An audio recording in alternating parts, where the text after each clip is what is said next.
We're going to get started here. Minutes late. Late for our first meeting. Excuse me? I said late for our first meeting. For our first meeting. Welcome to the February meeting of the Commonwealth Transportation Board.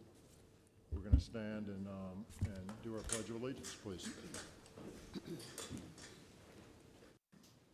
Pledge allegiance to the flag of the United States of America and to the republic for which it stands, one nation, under God, indivisible, with liberty and justice for all.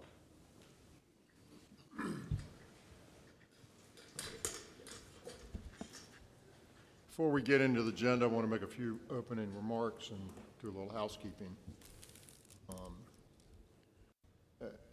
You know, having served on this board for almost 8 years, it's a comfortable place for me.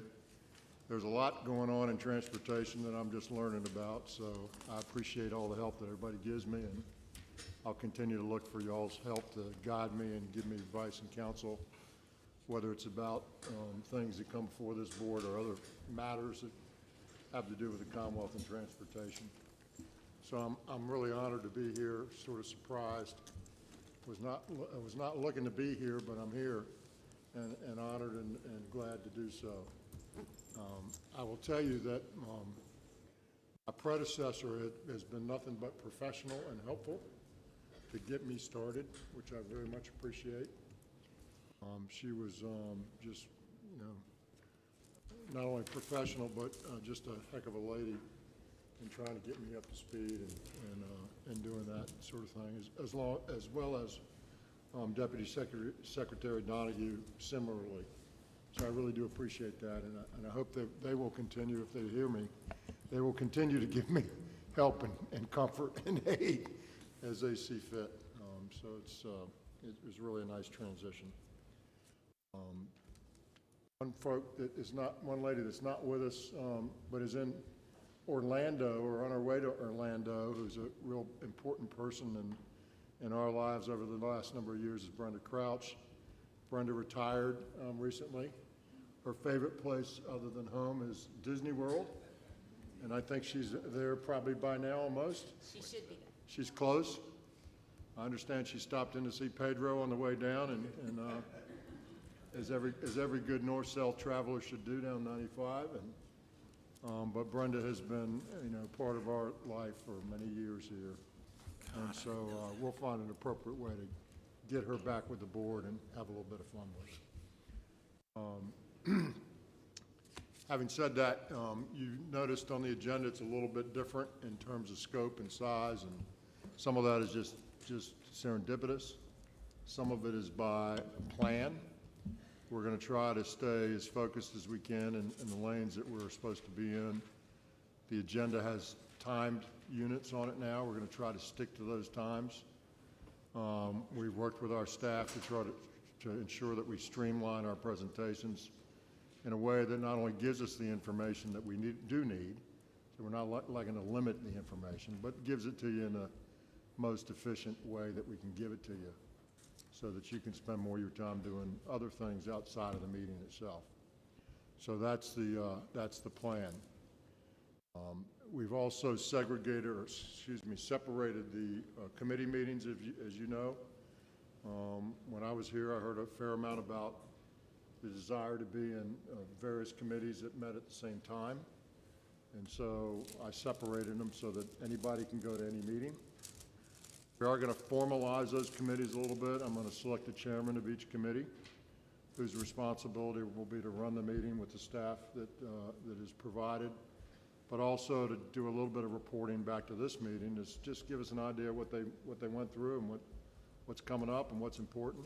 Not a long presentation, but every meeting we'll look for a presentation from the committee, from the chairman, or if the chairman's not there, from the staff member. So we'll also be putting a charge together, what that committee is supposed to do, what area of responsibility. We'll ask anybody that wants to sign up, we'll ask you to formally sign up to be on the committee. That doesn't mean you can't just show up if you want. We're going to try to make sure that we slot people in where they want to be and sort of recognize their service in that regard. Anybody have any questions about any of that? Good with that? Thanks for the structure that allows us to attend multiple meetings. Sir. It works well. And you know, I'm always looking for ways to improve. So if you see things you think we ought to be doing differently or in a different way, or things that we're not dealing with that we ought to be dealing with, I'd be happy to entertain and hear from you. So that's my pledge to you. I never saw the previous secretary use the gavel, which is was kind of good, but I always like the gavel, you know. So I might use it if Dotson gets out of control or something like that. Excuse me, Mr. Dotson gets out of control. You're out of order, Mr. Dotson. But in any case, the first thing I'd like to do before we get into Ms. Ray's presentation is to introduce some of our new Secretariat staff. So I'd ask them to come up to the podium, please, so I can. That would be you two guys and Ms. Ducey. So, as you probably know, John Lawson has stayed on as our deputy. I kind of told John that he and I are the older folk in the room. He's got obviously tons of experience, and everybody knows John, and he's been really important to us to have that continuity at the Secretariat level. We've hired 3 new deputies and assistant secretaries. At first, my deputy, Jen Deasy. Let her introduce herself to you and tell you a little bit about her background. Ms. Deasy. Sure. Thank you. Jen Deasy, I joined a couple of weeks ago, the Youngkin administration as Deputy Secretary of Transportation. I come to Richmond with about a decade of experience on Capitol Hill in the United States Senate, mostly at the Banking Committee, with a little bit of finance at the end there, so working for a senator from Alabama and then a senator from Idaho. But most of my career has been focused on infrastructure, so whether that's the funding and financing piece of it or the authorization part. I spent a year at the Northern Virginia Transportation Commission, so I worked a couple of General Assembly sessions there, so very familiar with JCC and WMATA, as well as the Northern Virginia transit authorities. So looking forward to working with you guys. Most importantly, she's a dog lover of Charlie, and she does the Roll Tide thing. So I suggest everybody at the next meeting wear their Auburn gear and watch her go crazy. She's a fine addition to our team. We're really excited to have her. And next, Mr. Sargent, will you introduce yourself, please? Absolutely. Good afternoon, everyone. My name is Michael Sargent. Also started a few weeks ago. Real excited to be here. I came from the private sector. I worked most recently for 2 consulting firms. One is Hamilton Place Strategies, where I did a bunch of work with the railroads. And then prior to that, I worked at Madras LLC up in Leesburg, Virginia. Mostly focused on infrastructure and transportation, but did some other consulting work. And prior to that, I was in policy research up in Washington, D.C., again, focused on transportation. And in between, I dabbled on some state-level campaign work as well. So very excited to be here and really excited to work with you all. Before I introduce our final member, you know, there were a lot of us that were concerned about the institutional brain drain as we transitioned from one administration to another, and obviously a lot of us had a high regard for Nick Donahue and sort of what he knew and both breadth and depth of what he knew. And when I hired, the governor hired Jen Deasy and Michael Sargent, they sort of are Nick Donahues, if you will. They all know each other. They've all worked together. They travel in the same circles and know the same kinds of things. In fact, when Nick left, he was kind enough at my request to write me a memo about things that he thought might be important for the Commonwealth going forward, and that's the kind of guy he is to begin with. Michael was one of the authors of the memo. So those 2 folks are really in the same mold. They come with lots of transportation policy experience, and it's really going to do us a great amount of good going forward. Jen, as she sort of suggested, she's our point person on the infrastructure bill, and she's been appointed that point person for the Commonwealth across all secretariats. on the infrastructure bill, so she's really busy at work with the assistance of the rest of us to drill down into that and make sure that Virginia gets more than its fair share of that discretionary money.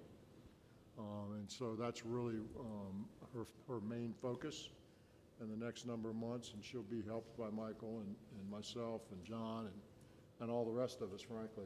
We're very focused on that. We'll have a cross-secretariat team so that opportunities that exist outside of transportation but are still in the bill, we'll be leading that. Jen will be leading that across the Commonwealth, so we're excited about that. And finally, and last but not least, Duncan McGann. Duncan is an assistant secretary. And Duncan, will you tell us a little bit about yourself, sir? Happy to. Duncan McGann, good afternoon. I spent the past year on the campaign working for Governor Youngkin out of Falls Church. Prior to that, spent a year at the Office of Personnel Management in Washington, and before that, spent 2 years at the U.S. Department of Commerce working in the Legislative Affairs Office. Out of college, I spent a few months working for Kevin McCarthy before joining the government. Duncan is a guy from Chicago, went to Davidson, so we brought him south and straightened him out a little bit. Got some southern ways into him, and as he said, he worked on the campaign. I got to know Duncan when I got involved with the transition. He's a favored son of the administration. I'll tell you, they all think he's a great guy, and as do I. And so with John and these three folks, I can tell you with all seriousness, everybody is jealous of our team. So they're like, you got the greatest people, you got all the cool stuff, you got roads, you got space, you got trains, you got all these really neat things. So we're really excited. I'm excited to have such great colleagues to work with. And certainly John, if you'll stand up. Obviously John needs no introduction. He's been around the block once or twice. And 30 years, John? 30 plus, yes. 30 plus. So this is your new team. We're excited to have them. Thank you all for being with us. Secretary, Yes, just sir. want to point out, you made a statement, it looks like it took 2 people to replace Nick. We might be 3 times better. We're going to find out. Thank you, sir. So with that, we're going to move on to the agenda. The first item on the agenda is the performance management update, and Ms. Margie Ray. Welcome. Thank you, Mr. Secretary, members of the board. A little too close there. Hope everybody's doing well. Excited to be here today, too, for your first meeting under this new administration. So I have a slide deck, please. Just here to give you kind of a brief overview and a reminder and refresher on the transportation performance management requirements that we have, especially as they relate to federal requirements. Next slide, please. So I want to give you a little bit of background, just kind of remind you of where we are and what we have to do. Federal Highway Administration has several areas that we have to focus on, and those are safety, infrastructure condition, system performance, and then at the end of this, just some next steps of when you can expect to see some more information from us. Next slide, please. But before I kind of get into the details of some of the federal measures, I really wanted to kind of just remind and refresh everybody kind of how this all fits together. And so it was kind of back in 2016 that there was a national push towards this performance-based planning and programming. And I think you all have heard that term before. And at the same time, Virginia was really well on its way to doing much of the same thing. Through the VTrans effort of the 2040 effort, the board adopted some goals and objectives that align very much with where the national performance measures and performance program was going. Then we also had our Smart Scale program coming along at that point too, with the factors that very much align in those same areas as well. And so this performance management piece kind of starts tying that together, the planning and the programming, and now monitoring those investments, monitoring our performance, and seeing how that all works together. So again, just kind of that big picture view. One thing on this graphic is I added in the project pipeline effort, because it's really, that's where we're starting to evaluate those needs, the prioritized needs from VTrans, and identifying those cost-effective solutions, again, enhancing our programming from that planning process. While on this slide, it's just highlighting those programs that the Office of Intermodal Planning and Investment is responsible for. There's lots of other programs that VDOT and DRPT have underway that are helping to support these same concepts. This also links very much with the biennial report that you all should have received a link for, and a handout that Carol Mathis included in your packet that had like a 4-page document that just kind of provides a high-level overview of transportation in Virginia. And it was really focusing on that theme of plan, invest, and manage. And so just kind of trying to keep those pieces tied together, making those connections on how this all should fit. Next slide, please. So again, map 21 is what established the requirements for setting performance targets in the areas that I highlighted there: safety, infrastructure condition, which is focused on the pavements and bridges, and then system performance, where we focus on reliability, traffic congestion, and some emission reduction measures. You also have the Code of Virginia that says that the board should establish targets for surface transportation. And so you all have taken some action on these same things in the past. And again, I have some slides that remind where you all have had some engagement on this. Moving forward, we have that kind of these 2 key dates of where you all can expect to see or need to take action. And that would be by June of this year, taking action on new safety targets, and then no later than July, possibly September, of taking action on the other targets for infrastructure condition and system performance. Next slide, please. So there's lots of schedule impacts and timelines with both of these programs or the different performance areas. So we try to put together a little graphic to kind of help simplify versus all the dates and things that I might have had in the presentation previously. So anyway, this graphic shows the red line is focused on the annual safety performance program. It is an annual process such that we bring to you on an annual basis the targets for adoption and monitoring the performance on an annual basis. The blue line, or kind of purpley colors, that's related to the first performance period. So the system performance and the asset or infrastructure condition measures are over a 4-year performance period. And so back in 2018, you all took action and adopted targets for the first performance period. At that time, we had to set 2- and 4-year targets. And in midterm of at 2020, we had to submit a mid-performance report on the progress we were making towards those targets. And in October of this year, or September, end of September, we'll be submitting a final baseline, or final report for that first performance period. Now, overlapping with that, though, is prepping for the next performance period, the second performance period, so that in October of this year, we also have to submit a new baseline report and new targets for the next 2 and 4 years. So down below in the bottom part of that graphic just kind of highlights, again, what this year looks like through the end of September, as far as some time frames of when you can expect to see me or some presentations related to this. Next slide. So again, some background here. Back in 2018, when we started presenting some of this stuff to you all, at that point it was new to us. Some of those data, some of the measures and things we didn't have a lot of knowledge about. But what we heard very loud and clear was that you really wanted us to think about data-driven processes to establish these methods and measures and targets, and then understanding how this all works related to the system, or how is our system performing. Let's look at the trends. You know, where are we seeing that things are working? Where aren't things working? Are the investment strategies that you all have adopted, are they working? So that we can start evaluating all those things together, bring the information back to you to take action on if needed. Next slide. So this side is focused, the next couple are just focused on safety. So again, that's on an annual basis. It's a little different timeline. There are 5 measures that we have to set targets for, and they have to be established annually. 3 of those measures, we have to set targets with our partners at DMV, that's the Governor's Highway Safety Office, and we have to agree to those targets. So we work very closely with them. DMV has to report their targets, though, to NHTSA, the National Highway Traffic Safety Administration, by June 30th.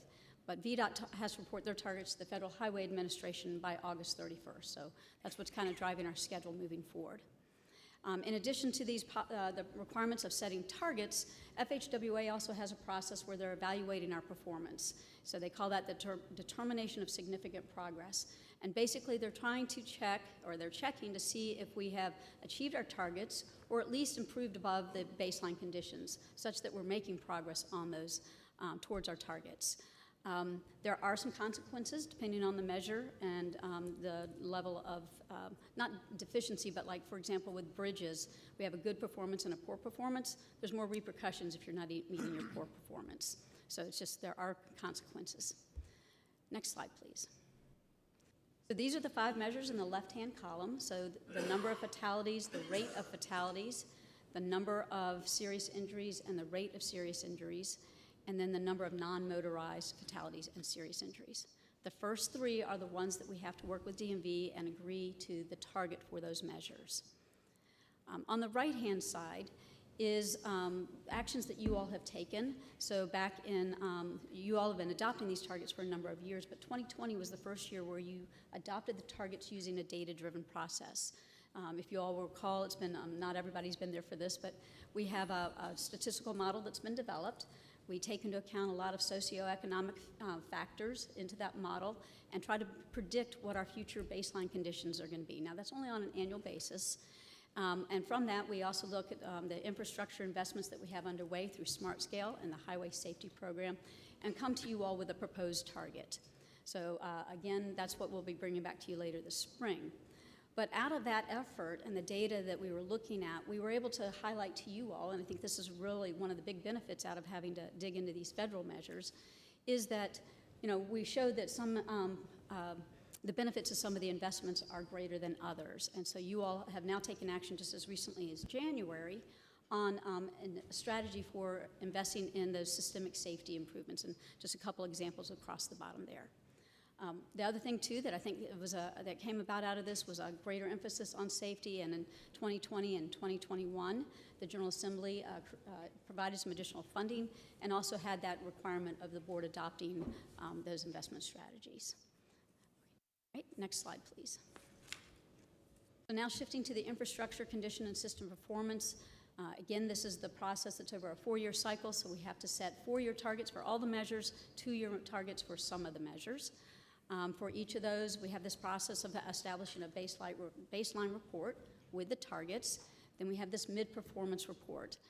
One thing that the FHWA allows is that at that mid-performance time period, if we're not achieving our 2-year target, we have the option to adjust our 4-year target. In either case, if we're not meeting that 2-year target, we do have to provide explanation of what's happening, but also what will we do to achieve the 4-year target. And then at the end of that 4-year performance period, reporting out on the actual performance. FHWA has a similar process here of the determination of significant progress. It's a biennial process for these measures, though. Next slide, please. So these are the measures on the left that we have for infrastructure condition as far as bridges in good condition and in poor condition.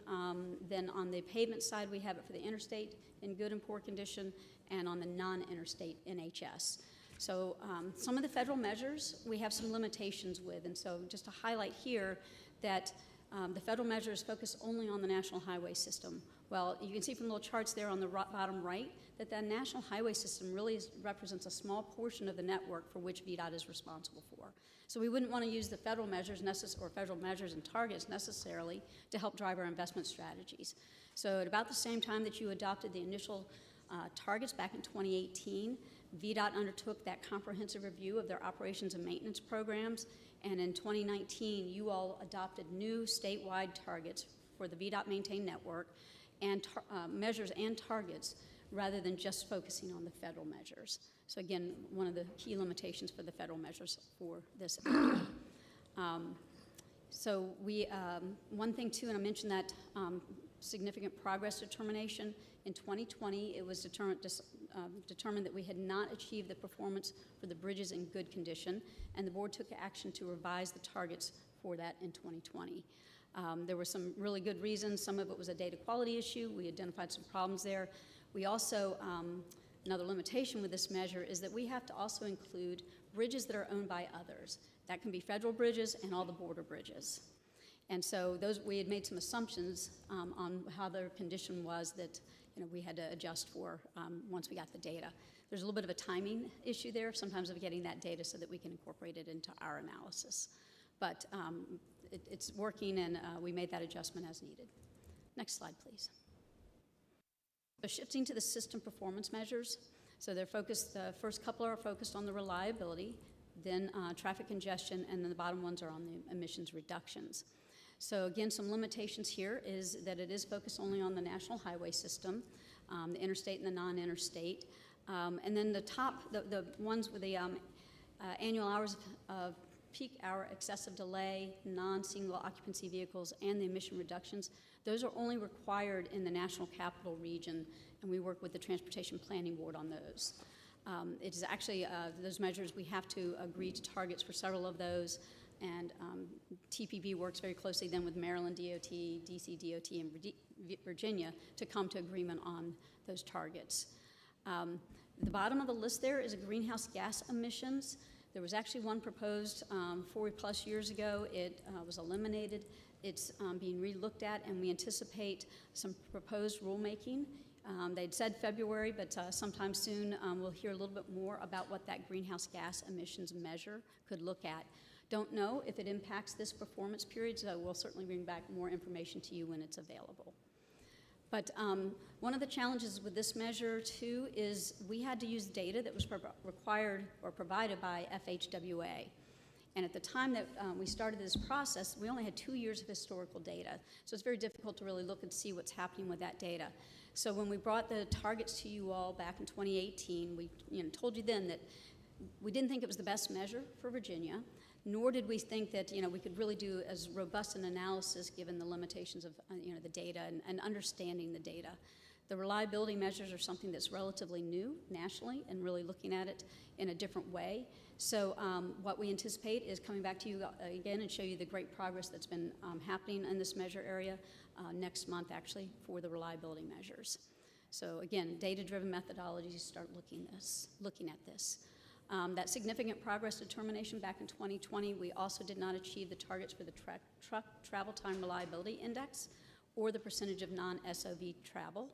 Neither of those, we did not recommend a change at that time. We felt like given the current investment strategies that were in place and the data showed that we would meet the 4-year targets. And based on what I've heard so far, it looks like we're sitting good there. Next slide. So, what I anticipate is a series of presentations, focusing first on the safety, is that we'll bring back to you all, probably at the May meeting, the presentation where we show you the model results, propose some targets, and give you all that information that you all would need to know to be able to make some decisions on setting the targets and agreeing to those targets. We would also expect the finding of significant progress determination between now and then so that we'd be able to report on our progress.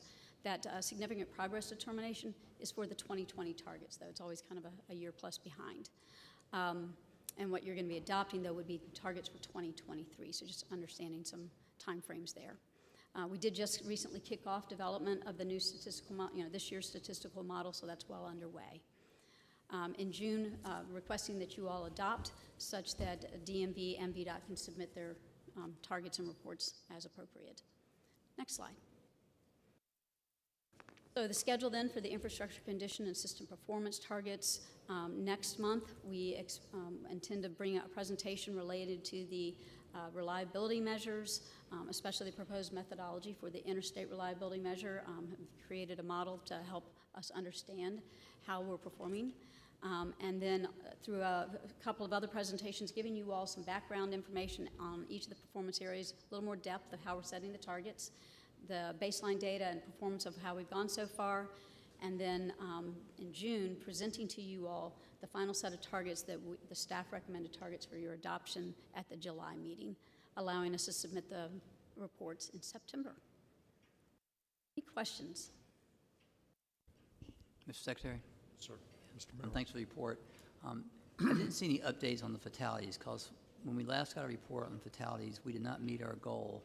And I understand that's one of the federal requirements to give an update. So are we anticipating any changes in that? So with our that finding of significant progress determination, we have to meet 4 of the 5 targets. And so, again, that's in arrears. So for 2020, I think we're looking good. For 2021, we don't have all the data yet to be able to assess how we're doing on achieving those. By the next meeting that we come back to you, we'll be able to present that. It's because we have to have the VMT calculations, vehicle miles traveled calculations. So a little bit of a lag to be able to get that data. We do have the total counts for the end of the year, and actually I don't know where we landed. But so We'll be coming back potentially. So we'll be back. Anywhere else, Ms. Hines? I just wanted to say, I don't know if everybody looked at the attachment, and we don't have it in hard copy, Margie, but these are really excellent summaries of this whole cycle and of the kinds of things that we do on the board They were an attachment to your presentation, and I want to commend your office and everybody else who worked on them. A lot of information, but very clearly presented, and ties back to VTrans, which I always really appreciate. So Well, thank you. I felt like that we really needed to strengthen those ties, because I think all of us hear we get presented so many pieces of information. We got to make sure we make those connections. Yeah, so thank you for doing that. Ma'am. Anyone else? Nice work, Ms. Ray. Thank you very much. Next item on the agenda is the Virginia Passenger Rail Authority recommended budget for 2023. Mr. Pittard? Thank you, Mr. Secretary. Members of the board, it's very nice seeing y'all all in person. The goal of my presentation today is to give you a high-level overview of the Virginia Passenger Rail Authority budget to assist you as you're reviewing that document in the coming months. Next slide, please. So as you're aware, each year we're required by the code, our enabling legislation, to submit a budget to you for your approval of the capital projects portion of that budget each year by February 1st. You should have received a transmittal letter from us with the budget attached. Today I'll give you this presentation. Over the coming months, if you have follow-up questions or concerns, I want you to please feel free to reach out to us, and then plan to come back to you in April to look for your approval to move the budget forward to our board for their approval in our May meeting. The budget does have three main sections. There's an operations section, which includes our passenger rail services as well as our administrative budget. There's a capital projects section, which is the largest dollar value within the budget. It is capital projects that the Rail Authority itself is managing, and we will own those assets and maintain those assets after they're completed, the work's completed. And then finally, we have a capital and operating grant section to our budget, which is working with third parties on projects that they're managing, they're controlling, they're operating, and then they will own the assets and they will maintain those assets. Next slide, please. So starting with the largest section of our budget, the capital project section, and this slide takes the total dollar amount of the capital projects over the entire life of those projects and does a comparison of the budget you approved last year to the budget we're looking at your approval for this year. And as you can see from this high level, I'll go a little further in detail in a minute, but there is a $358 million increase related to two primary items: the I-95 corridor, as y'all have been briefed on, I think, several occasions. When we got to the final agreement working with CSX, the Comprehensive Rail Agreement, there were some changes, primarily the largest one pushing out the Long Bridge to a more reasonable end date of FY30 versus the FY27 that was in our plan last year at this time. The second large item that counts for this increase is the Western Rail Corridor Initiative, as you were briefed on, I believe, in your January meeting. We were able to reach an agreement with Norfolk Southern on that initiative. Last year at this time, we were still having preliminary discussions, so it was not included in the budget. Slide, please.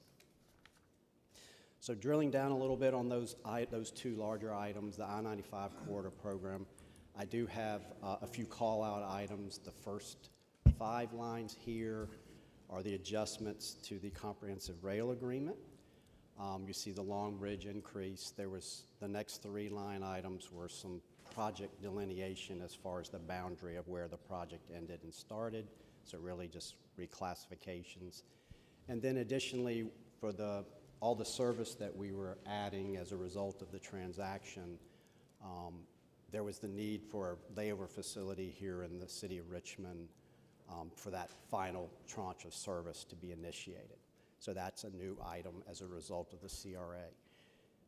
There was an addition to the budget, which is a transaction cost related to that large transaction with CSX. Primarily, it's a big number, I know, but primarily it's the survey work and the titling work for the 3 different lines, all the way from the Potomac, all the way down to North Carolina, and then going east-west from Doswell out to Clifton Forge. So a lot of work that's actually going to extend. It's already been going, and it's going to extend for another 1.5 years to do all that survey work and actually complete those deeds of confirmation of actually what we purchased.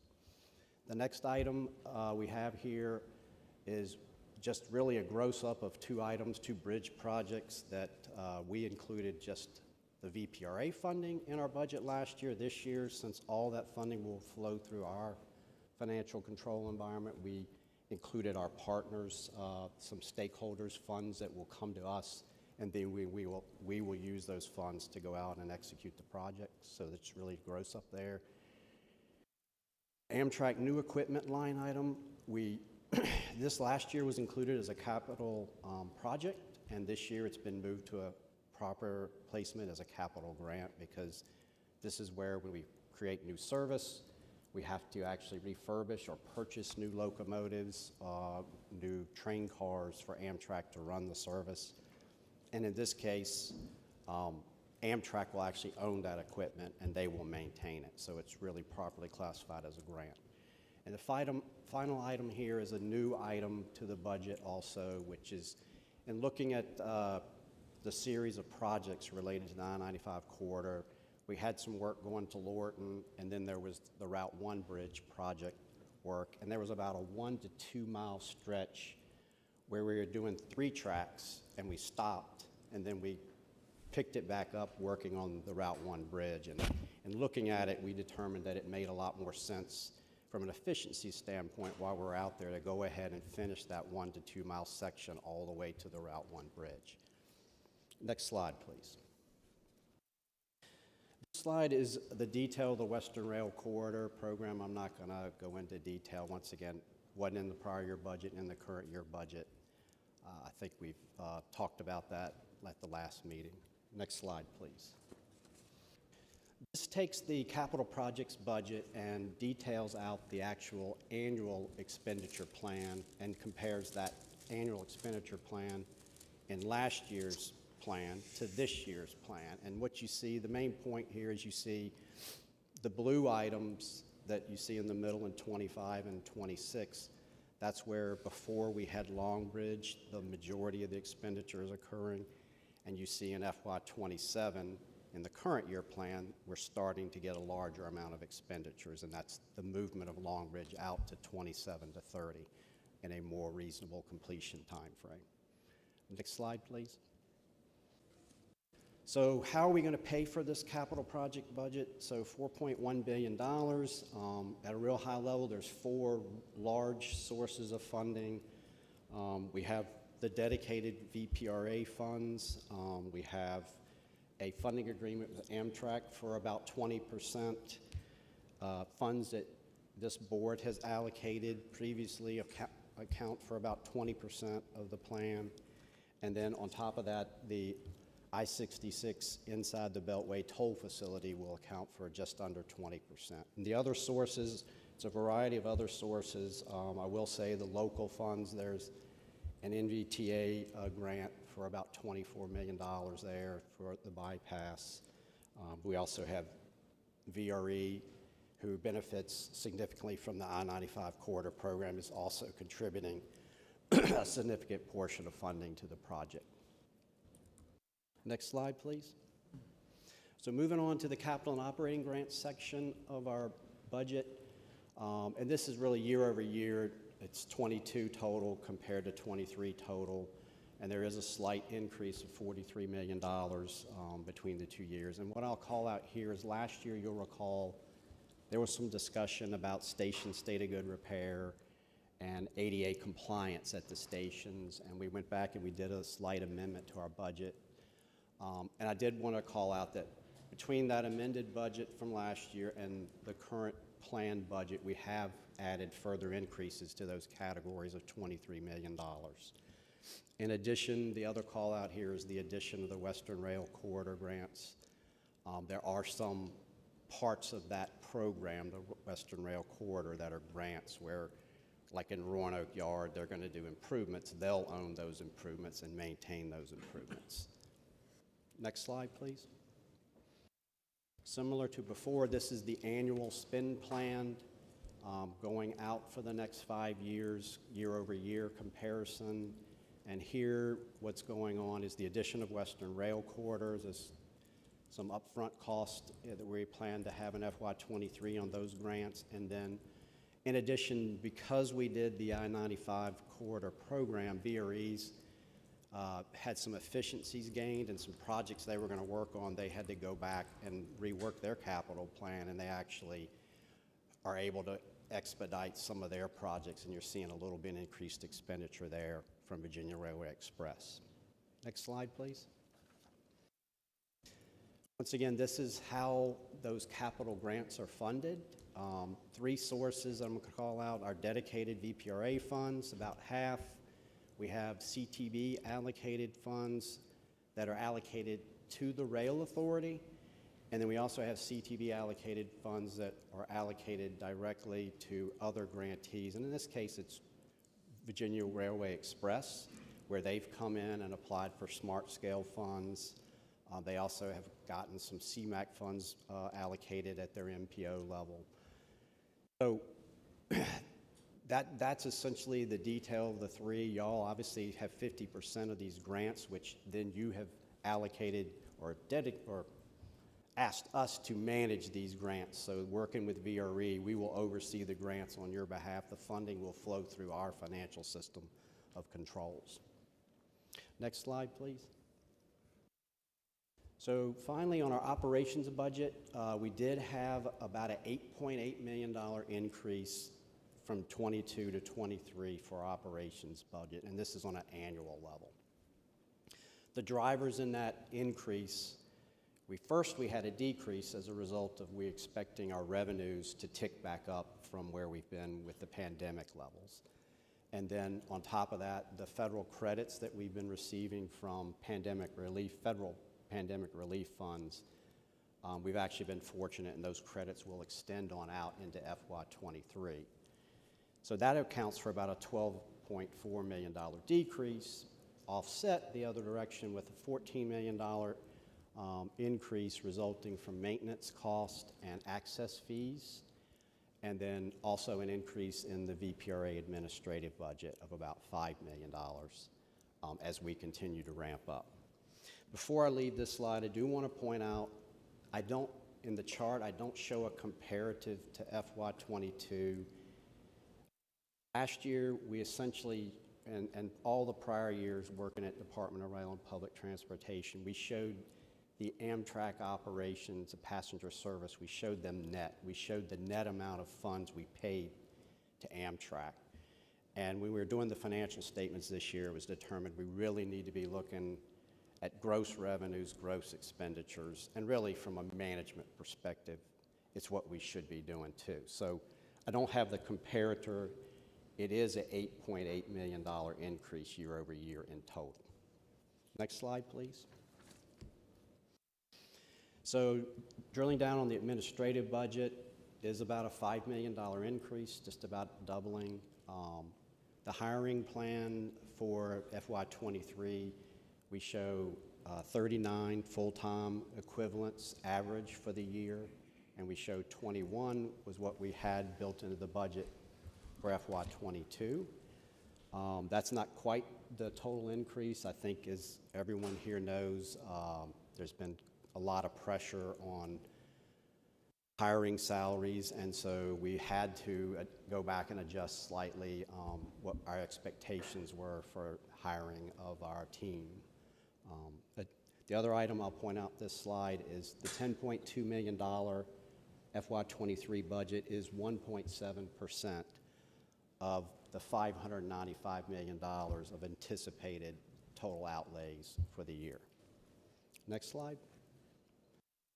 Finally, this is just a slide to show you those dedicated VPR revenues. It's 93% of the Commonwealth Rail Fund, which is 7.5% of the Transportation Trust Fund. And we were happy in December to receive news that those revenues did show an increase year over year. And then the final thing I'll point out here is we do plan on taking those passenger ticket revenues, and in fiscal year 25, we hope to go to market and get those revenues dedicated from Amtrak so they're flowing to us, and we'll pay the full expense out. take that revenue stream and bond against it as part of our financial plan of these capital projects. And with that, I'll gladly entertain questions this time. Anybody have any questions? Dr. Smoot? Thank you. Steve, with regard to the FY25 debt issuance, help me understand where the debt service in future years will come from. So, as I said earlier, we've taken, Amtrak has always, those payments have always been the net of the revenue against the expense, and it's been always, the expenses exceeded, so it's a subsidized service.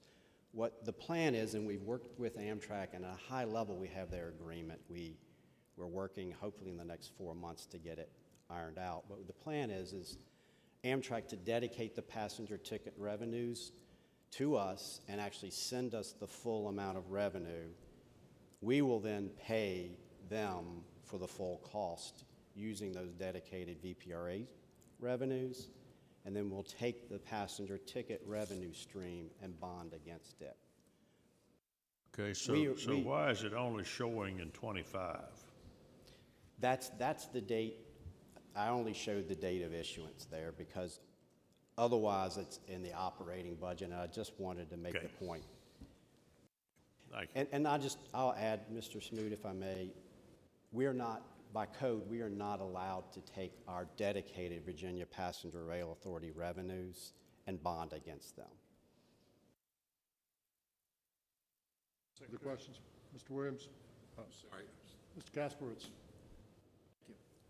Steve, in the earliest slide, capital projects, total budget for 21 through 30, a lot of potential variability in that, contingencies that we may have anticipated, but perhaps have not. How are we going to deal with significant contingencies that might come from things such as the purchase of 2 rail corridors? Yeah, in those numbers is about, well, back out the acquisition cost, and then there's about 30% contingency for that purpose. Both of those acquisitions. Yes. So you've got a detailed budget that would show that, and I should have mentioned this during my presentation. We're actually going to put out a detailed financial plan. We obviously have been doing financial planning for 2.5 years at least, and we're actually going to plan by, I think, May is the goal, to put out a detailed plan that actually will, I presented a lot of the revenues today. It'll actually detail all the revenue sources to all the individual projects, and it'll get to the financing as well as the risk management with respect to these projects. thank you. Ms. Hines? Again, I'm going to take the opportunity to say that the actual budget that you sent us to look at does a very nice job of describing all the projects and outlining the money. There are a few small tweaks that I talked with your director about today that I think would make it stronger.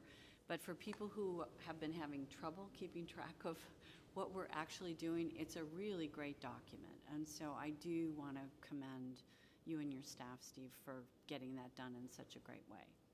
Thank you very much. It's all my team. Anyone else? Mr. Pittard, well done.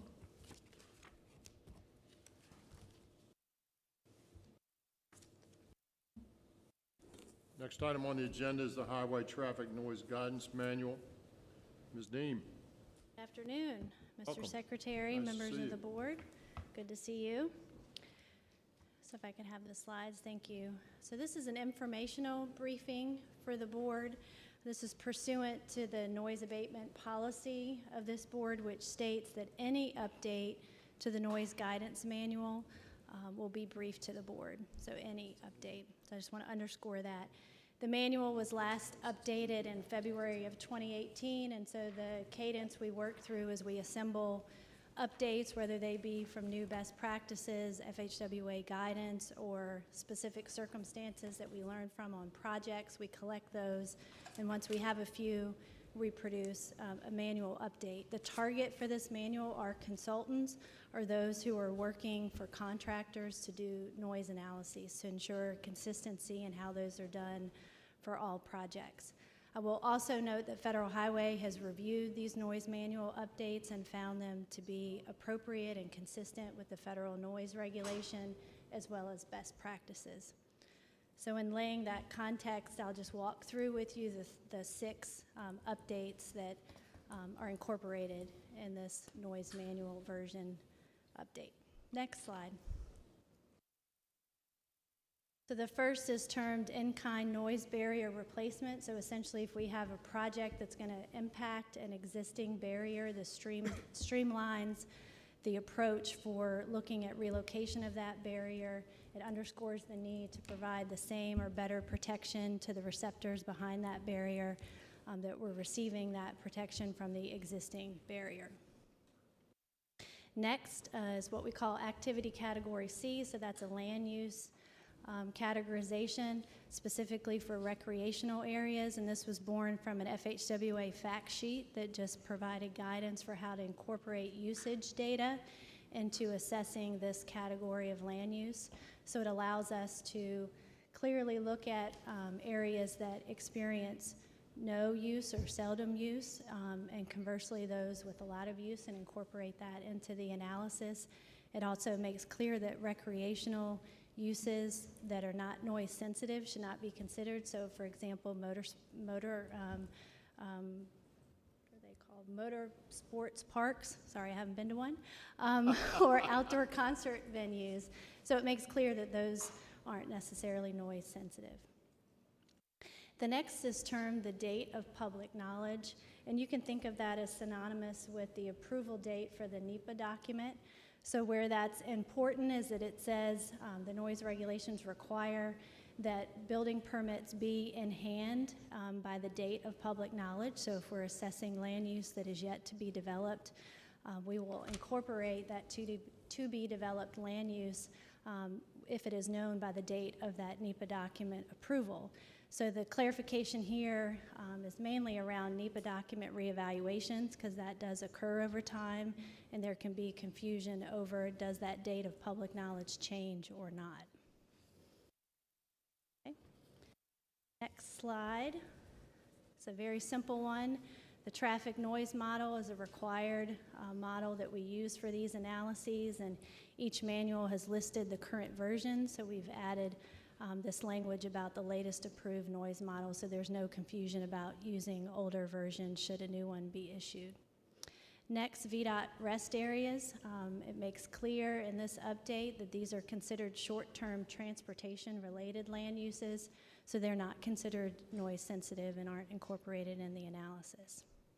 And then lastly, noise barriers on structures, so these will be bridges or retaining walls. This is a long-standing practice, but this just clarifies the minimization of height of barriers when they're warranted on those structures for obvious safety reasons, structural reasons, while also balancing the need to protect those receptors behind those structures. And that's it. Have any questions? Yes, ma'am. Thank you for your presentation. I have just 2 quick questions. One is, when was the last time the manual was updated? February of 2018. Thank you. And my second question regarding VDOT rest areas, does that include areas that allow for truck overnight stays? If they are on a parcel that's considered a rest area, yes. If they're on a different parcel, I would say no. I'm looking back at my noise program manager to make sure I'm accurate in saying that. So is this, I said 2 questions, but I'm adding a third here. So is this a change from the current manual, or is it just clarification of the existing? Clarification. Clarification of the existing. Thank you.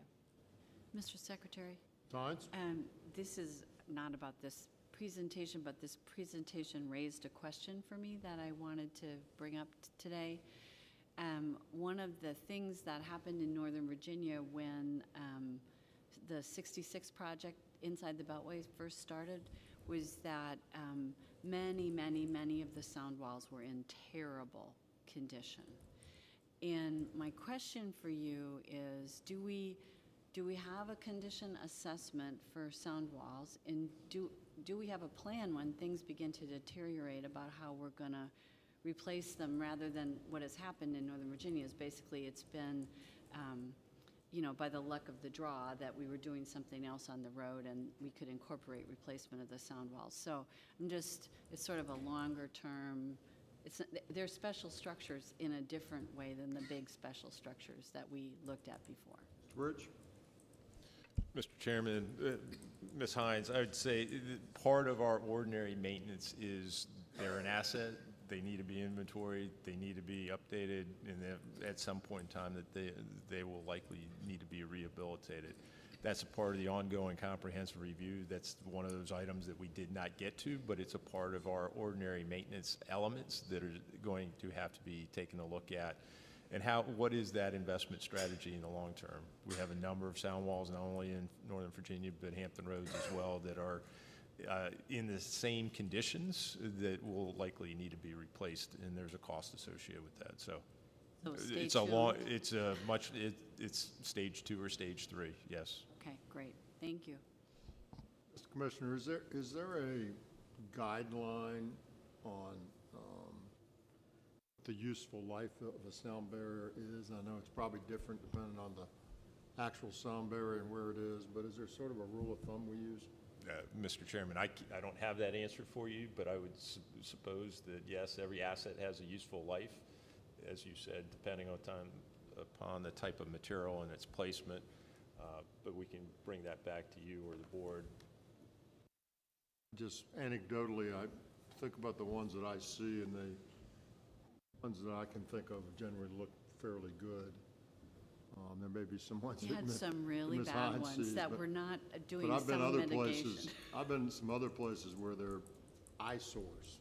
I mean, they just look dilapidated. Well, and they weren't actually serving their purpose after a while when Right, they get that sure. deteriorated. Right, thank you. Mr. Secretary, ma'am. a noise manager just mouthed to me, it's supposed to be 50 years, but I'm 5-0? sure it's very conditioned. 5-0 or 1-5? 5-0. 5-0. That's shocking. It's not being driven on. It's not like it's taking a pounding. Right, It's just age deterioration. exactly. Well, thank you very much. Nice job.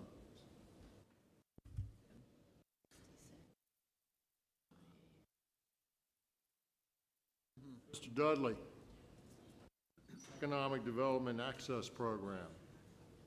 Welcome.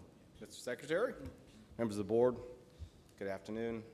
I'm here today to follow up on a presentation I gave last month on the Economic Development Access Program and some policy recommendations we made. Last month we had some conversation about the proposals. There were some questions the board had, and the board asked me to come back and fill them in on answer some questions. So I'd like to do that today. Most of the conversation we had revolved around our proposals for our distressed communities and our efforts to increase participation with those distressed communities.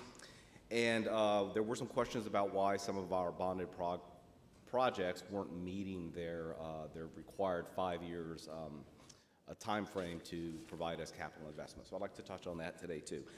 I went over the proposals last month, so I won't go over those again, but if you need a refresher or questions, just let me know and I can go over that. I actually have last month's presentation with me, so I can do that for you. Next slide, please. So just a reminder, I thought it might be helpful if we went over how we got here. So we did get here, we started with the JLOC report back in 2020 that looked at all the state's infrastructure grant programs. And with the EDA program, they made several recommendations, including that VDOT should work with our Virginia Economic Development Partnership to develop some new guidelines, and among other recommendations, try to align our program a little closer with other state programs, and include job creation with some of our considerations when we look at allocating these funds. In 2021, the General Assembly basically codified those recommendations and directed VDOT to work with the EDP to come up with new guidelines. In the meantime, we knew this was happening. VEDP reached out to the many of our stakeholders across the state, to get some input on how we could improve that program. So next slide, please. You've seen this slide before, so I won't go through it in a whole lot of detail, but these are some of the major recommendations from VEDP. You'll find that specifically, VEDP recommended that localities, particularly, or they found that particularly localities in our less affluent and economically distressed localities or areas were reluctant to pursue our bonded program under our current requirements. VEDP found that there should be an increased focus on ensuring some minimal level of site readiness when we allocate these funds to help ensure the project's success. They also found that our 5-year timeline to design, construct, and attract the business was just not nearly enough for some of these bonded projects. They stated that design-only allocations would help with this site readiness and would help with the timeliness of these projects. They did recommend that we incorporate job creation into our analysis of these projects, and they did point out that our maximum allocation has not kept up with rising inflation. Our allocations have not increased since 2009. Next slide, please. So just a reminder, we have the two different project types. We have our regular or non-bonded projects. These are localities that have known businesses coming in. Most of the preliminary work has been done. Property's been purchased. There's firm contracts in place to construct the facility. So those are our known regular projects. Generally no issue with those projects. Then we have our bonded projects. These are speculative construction for localities. On some occasions, there are some preliminary discussions with industries, but oftentimes there are no discussions with any industries. It is purely speculative. And it's these bonded projects that sometimes have a difficult time meeting our timelines for showing required capital investment before we ask for our allocations back or we claw back those allocations. So that for a purely speculative site, as I mentioned, that's 5 years to attract, to design, construct, attract, and show us capital investment. Next slide, please. I mentioned last month that we have a current moratorium on the clawback or the return of the allocations if they don't meet their capital investment requirements within 5 years. There's been a lot of dates associated with that, so I won't go into every one of those dates, but generally the moratorium started with this board in 2010. You recall 2008, 2010, we had a period of economic recession. That board policy continued through 2017, and at which time the board ended the moratorium, but that was picked up by the General Assembly. So our current moratorium extends through 2025. Next slide, please. So one of our points of emphasis on our new policy recommendations is to increase participation, particularly in those areas of economic distress across the state. So we thought we'd start with an overview of the program since 2010, because that's when the moratorium started, and go over how the program's looked since 2010. So we'll start here with our non-bonded regular projects since 2010. We've had 13 of those projects since 2010. We've allocated $6.74 million to those projects, and we have received $150 million in documented capital investment from that $6.74 million in allocations. It's not a bad return on investment. So turning to our bonded projects, next slide, please. This slide shows us the completed and successful bonded projects we've had since 2010. We've had 10 projects since 2010, successful bonded. They've received about $6 million in allocations, and we've received capital investment documentation of close to $94 million. Slide, please. So this slide is where we get into the trouble projects. We have 14 that are currently bonded. That means they currently have a bond, and we have not gotten a successful business at the locality or at the facility yet. So we're still waiting on capital investment from these localities. Those that are over 5 years old, so in other words, were it not for the moratorium, they would be paying us back. We've got 5. We have 5 that hit their 5-year anniversary this year. We have 3 that will hit their 5-year anniversary between now and the end of the moratorium, which is 2025, and then we have 1 additional that is beyond that. So to show you a graphical depiction of where all these projects are, I've got a map here to show you. I have some animation, so I'm hoping the animation actually works. So next slide, please. Okay, so there you go. So we talk about economically distressed areas. The blue and the dark blue are our double distressed and our single distressed localities. If you recall, poverty and unemployment are two distressed indicators. If you have both, you're double distressed. One, you're single distressed. These are our regular non-bonded projects that are across the state. You see the locations of these projects. Lots in Hampton Roads. You've got some in the middle. But you've got a few in the economically distressed areas, but not a whole lot. Go forward, please. Next slide. Merrill. That's a question. Could you make sure I'm clear on what you mean by bonded? When you say bonded, locality bonded or the state bonded? Mr. Secretary, Mr. Merrill, yes, these are the locality bonds, the project. So Localities. we only provide grants to localities. So it's not a private industry, as with some other programs. It's to the locality, and the locality has to bond the project. So if we give them $650,000, they're going to bond that. And they're going to bond it for 5 years. Hear you. The 600, Mr. Secretary and Mr. Merrill, so if we give them the money, they do not have a business, they do not have an industry, they have no capital investment, they will bond the allocation.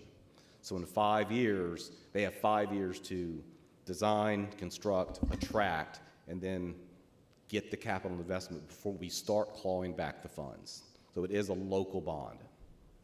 It's like a surety as opposed, right? Yes. It's not a. Yeah, Mr. Secretary, Ms. Hines. It's a surety. It's not a bond in the sense that we think of bonding a project.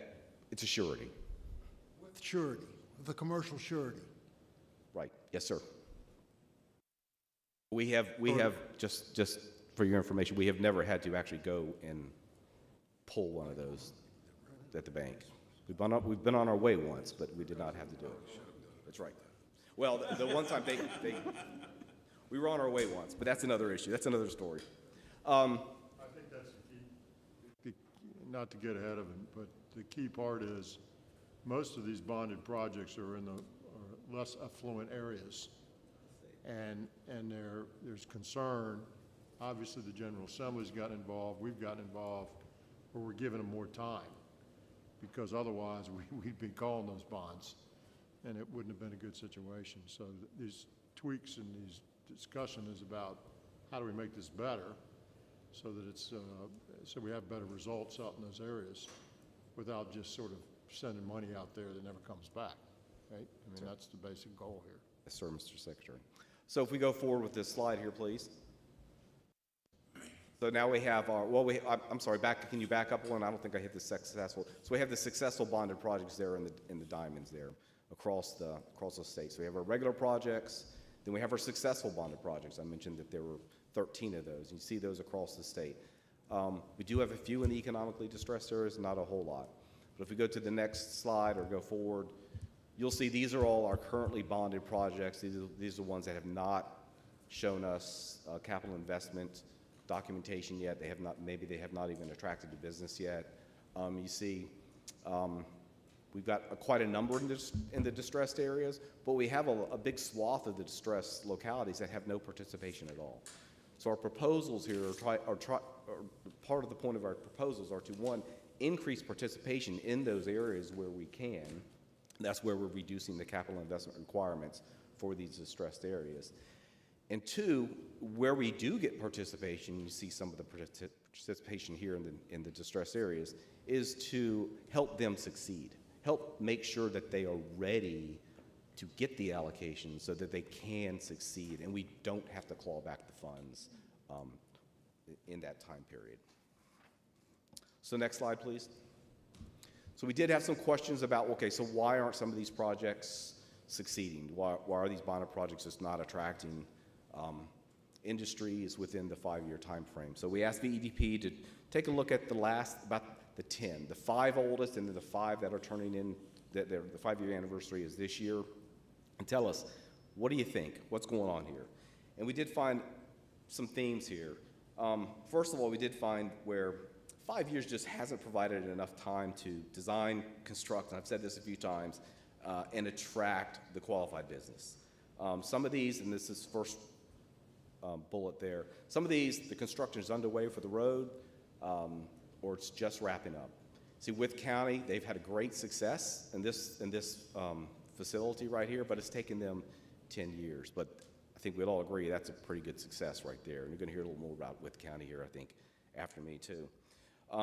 We also found that sometimes the locality thought they had a business, but the business has either been slow to construct, or they've withdrawn, or they're in limbo. And you see, we have 3 localities there that are in that situation.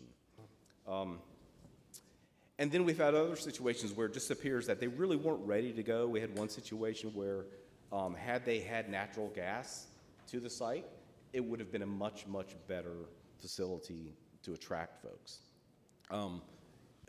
This is one in Carroll County, and VEDP tells us that it's always, it's ranked high. They're always recommending that facility, and they're starting to get some business interest in there. We have some where parcels didn't look like they were quite the right size, and VEDP maybe could have worked with them a little bit more earlier in the process had we helped them with site readiness. So those are some issues there. A lot of these are going to be successful, and it's just taking time. Next slide, please.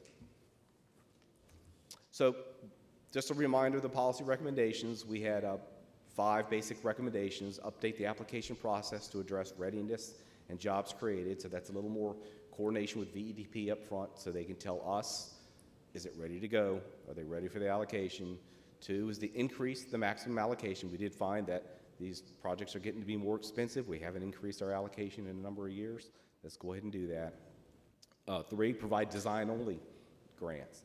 This would allow localities to go ahead and get ready. Do the design, get ready, and that saves them the time that they would spend on design. Reduce the capital investment requirements for economically distressed localities. Hopefully that'll get us some more participation in those areas. And then finally, provide credit for capital investments for jobs created. And I think we talked a little bit about that during the last presentation. Some industries are job heavy, but capital investment light, and this would help those industries. Next steps is to have the policy approved as we presented it last month, and you have in your action materials today. And we've updated the revised guidelines. They just have to go through our town hall and get published, and that'll wrap it up. Do you have any questions? Questions for Mr. Dudley? Secretary, I was going to ask one question. What's the difference between double distressed locality and single distressed locality? So this is based on the Commonwealth Opportunity Fund definition of distressed localities, and you have those localities that are above the average of unemployment and those that are above the average, state average for poverty. When you're one or the other, you're single. When you're both, you're double. Thanks. Sir, Mr. Tant. What,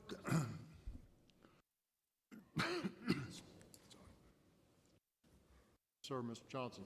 yes, Mr. Secretary, Mr. Dudley, just out of curiosity, what would you look to do if you pursued calling the bond, which basically is calling the surety?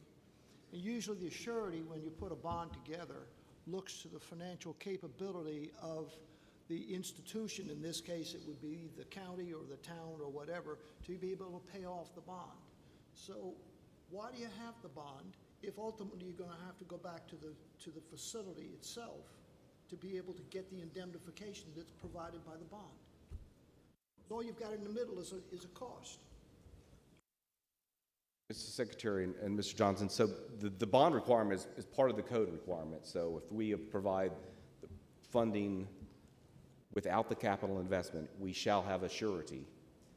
And the locality does, and I'm not a financial expert, so I could probably not tell you how the details work, but they do get that bond or surety from the bank, and we hold it. And should they not elect to pay us back at that time frame, then we go to the bank and we go get the money. We've never, ever had to do that. We've either got the money from the locality or they've met the capital investment requirements. So the criteria for bonded and non-bonded is a capital investment by the locality? Secretary, Mr. Stanton, yes, it is capital investment. So, Mr. Johnson, I'm not sure if you're satisfied by your answer. It is legislative, so that's one issue, but forgetting that, does it make sense is really what your question is. having represented a number of contractors that that acquired surety bonds for the obligations that they have had under contract, especially in shipbuilding projects, if the work doesn't get done, the contractor is the one that the surety company looks to pay them back for their obligation to finish the job.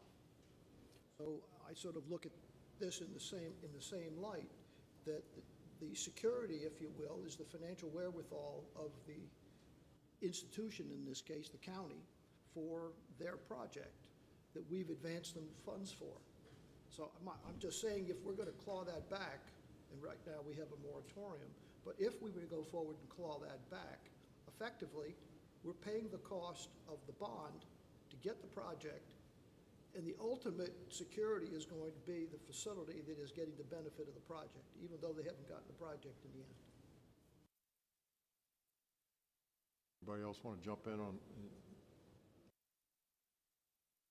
You're basically saying that the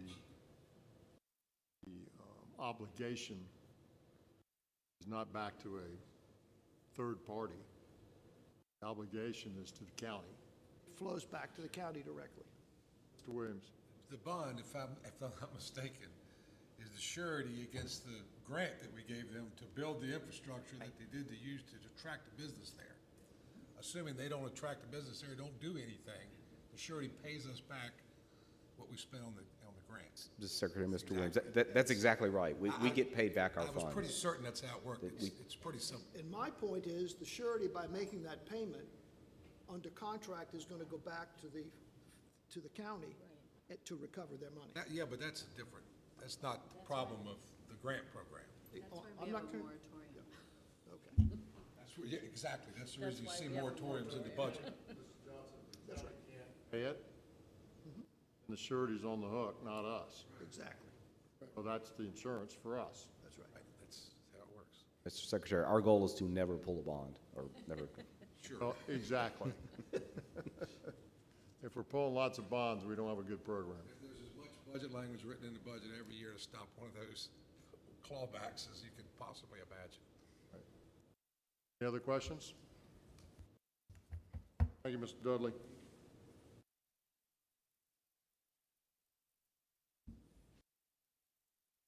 Next item on the agenda is the RIA application for Wythe County. Mr. Todd. Good afternoon, Mr. Secretary, members of the board. It's good to see you. Thank you for having me. Beautiful sunny day. Yeah, absolutely. It was a good 20-degree bus ride this morning.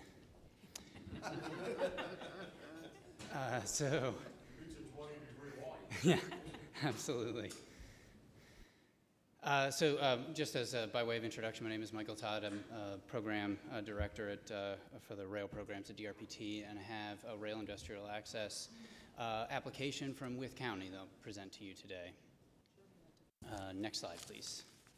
Mr. Williams, this is one you may want to pay a lot of attention to. Already. I'm just waiting. Of the director. Thank you, Mr. Todd. I was going straight to the source. Excuse me. No worries. So the county has applied for constructing industrial access spur as part of their larger initiative with the Blue Star AGI project that's happening down in Southwest Virginia. Essentially, the company produces medical, PPE, nitrile, rubber gloves, and for the most part, they will be shipping by rail the processing materials that go into the production of those rubber gloves. Next slide, please. And so just two quick orientation maps. First, we're talking Wythe County in Southwest Virginia, kind of at the crossroads of 81 and 77. It's also on the Norfolk Southern Main Line Crescent Corridor.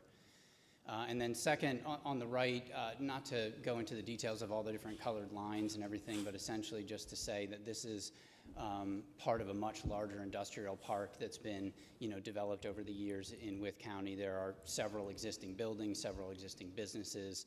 There is already, rail access to the site, roadway access as well. And so this is an expansion of that existing site that Wythe County has been developing over the years. Next slide. And so specifically for the site itself, essentially on the left-hand side here, in the yellow shows that existing spur that I just referenced that comes off the Norfolk Southern Main Line and feeds an existing business. This new application is to extend that existing spur another 3,000 feet. That is the red line that's shown there. And so that's for direct access to the development of the AGI site. Chairman? Mr. Williams. Unlike many of these things that are speculative at best, this Blue Star is $700 million worth of capital investment in 2,500 jobs. Like this I'd one? go out there and build that rail for them. Mr. Williams has already just obviated your whole presentation. You want to sit down now? I mean, you might want to just give up right now. Just declare victory. Go ahead, Mr. Todd. And on the right-hand side, it just shows pictures of the existing site today, and you can see that the rail bed is essentially there. We photoshopped Mr. Williams in building right on the end of there in that grassy strip. Let's give him a pickaxe and a hammer. Shovel in hand. We can let him pound some railroad ties in. Mr. Todd. Next slide, please. And so for the next few slides, I'm just going to kind of build the review that we do for the application itself. So starting with the budget, we essentially look at two different things.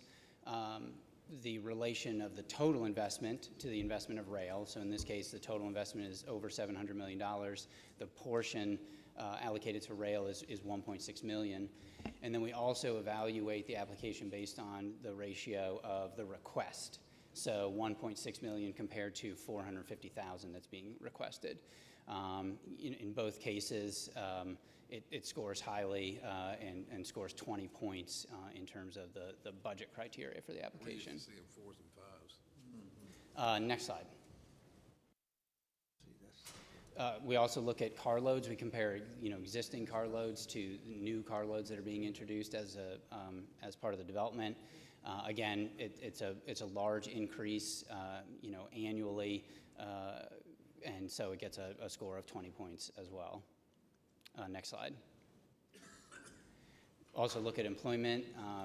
I know this number's been in the news lately, but close to 2,500 new jobs, and so again, scores highly with 20 points. Next slide.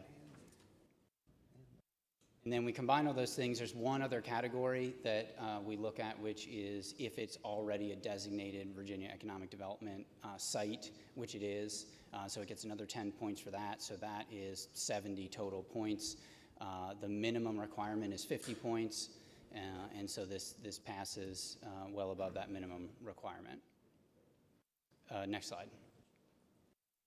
And then, so just the one other thing, this is not part of the application criteria, but we have a benefit cost analysis model that can kind of espouse the benefits of the project on the transportation network itself. And so essentially, equating the increase in new rail shipments can save us on some safety costs, congestion costs, pavement maintenance, and emissions as well. And so this, kind of total savings of just over $9 million is an annual number. I also noted, just as one of the kind of the multiplication factors in that model, the greenhouse gas emissions themselves. It's a reduction of about 20,000 tons annually. Next slide. And then just as a kind of a reminder of the process and next steps. So today we're just presenting to you to kind of introduce and consider the project. I'll be happy to entertain questions and comments after. Next month, we'll be back in front of the board to present the resolution of approval, and then we will move forward with administering the grant and setting up all the agreements and implementing construction. Sir. So my math is wrong. Your total savings is not 9.8 million. The what's that? Check that slide. I think your savings is 9.8 million. It is. Oh, did we make a typo on the math? Apologies. Mr. Todd, the project benefit, go back to that slide, please. That is versus doing it by truck, as opposed to not doing it at all. So this model assumes that the business would still be conducting business and needing the same supplies. And so if it was moved 100% by truck, it would, trucks would be driving on the pavement and causing degradation. I guess what I'm trying to suggest is the whole project of bringing those jobs there doesn't create the savings. It's by using rail for that instead of truck is what creates the savings. So it's sort of perspective in its sense, as opposed to an absolute. If it didn't exist at all, none of this would occur. If it existed with truck and we went to rail, then we'd get that $9.8 million. Yes, that's a good clarification, yes. Secretary. Yes, sir, Mr. Kasparitz. Thank you. Just to be clear on the carloads, so we have existing 2228, so there's a facility there already that's in production. That yellow spur, essentially, that we saw on that map earlier. So there is business shipping by rail currently. So there's 2,000 plus going out of there per year. And then is new the total or added to the 2,228? That should be the added amount. So that's 3,000 new carloads. Yep. That's phenomenal. That is quite impressive. Sir, Mr. Merrill. Secretary, thank you for the presentation. Does this company already exist in Virginia or in the United States, only because glove manufacturing is so competitive? And do we know anything about their pipeline for orders? Because a lot of businesses have jumped into glove manufacturing with the pandemic that may go away when the pandemic is over. I know that this is a U.S. company. I don't know about if they have, subsidiaries or other things. I know that this is a new site location for them. There's an existing Todd, company with I'd a new site. also jump in. I think they're in the news recently for there was a joint venture, I believe, involved with this, and there's a dispute as to whether there remains a joint venture or not. I think Blue Star is saying there's not, and the joint venture is saying, oh, yes, there is. And so that's something we want to be a little bit thoughtful about as we move through to the next month as to what the status of that is. So it looks like they might be fighting just based on the news reports. I think that came out last week, maybe. I saw it somewhere. Wasn't in this presentation. I just saw it in the news itself. That's correct. Yeah, there was actually in the rail subcommittee where we presented this, we had a discussion of that article that came out this weekend. We reached out to the county immediately, and they have assured that the agreement that was in place per the economic development grant is still in place, intact. It's still moving forward, and the company has indicated as such. But I agree, definitely keeping an eye on it for the next month is the way to go. Anyone else? Here. Sir, Mr. Stant. Is the total $714 million all money to be put up by Blue Star, or is the county putting up any of that money? There are some other economic development grants that are included. I believe the VDP has a $16 million grant. And then also there's a $4.5 million grant that actually goes to job, like workforce development and job training for the jobs that are coming as well. But then my understanding, the rest of it is from the company. Thank you. Anyone else? Thank you, Mr. Todd. Well done. Thank you very much. Oh, it's a big grant.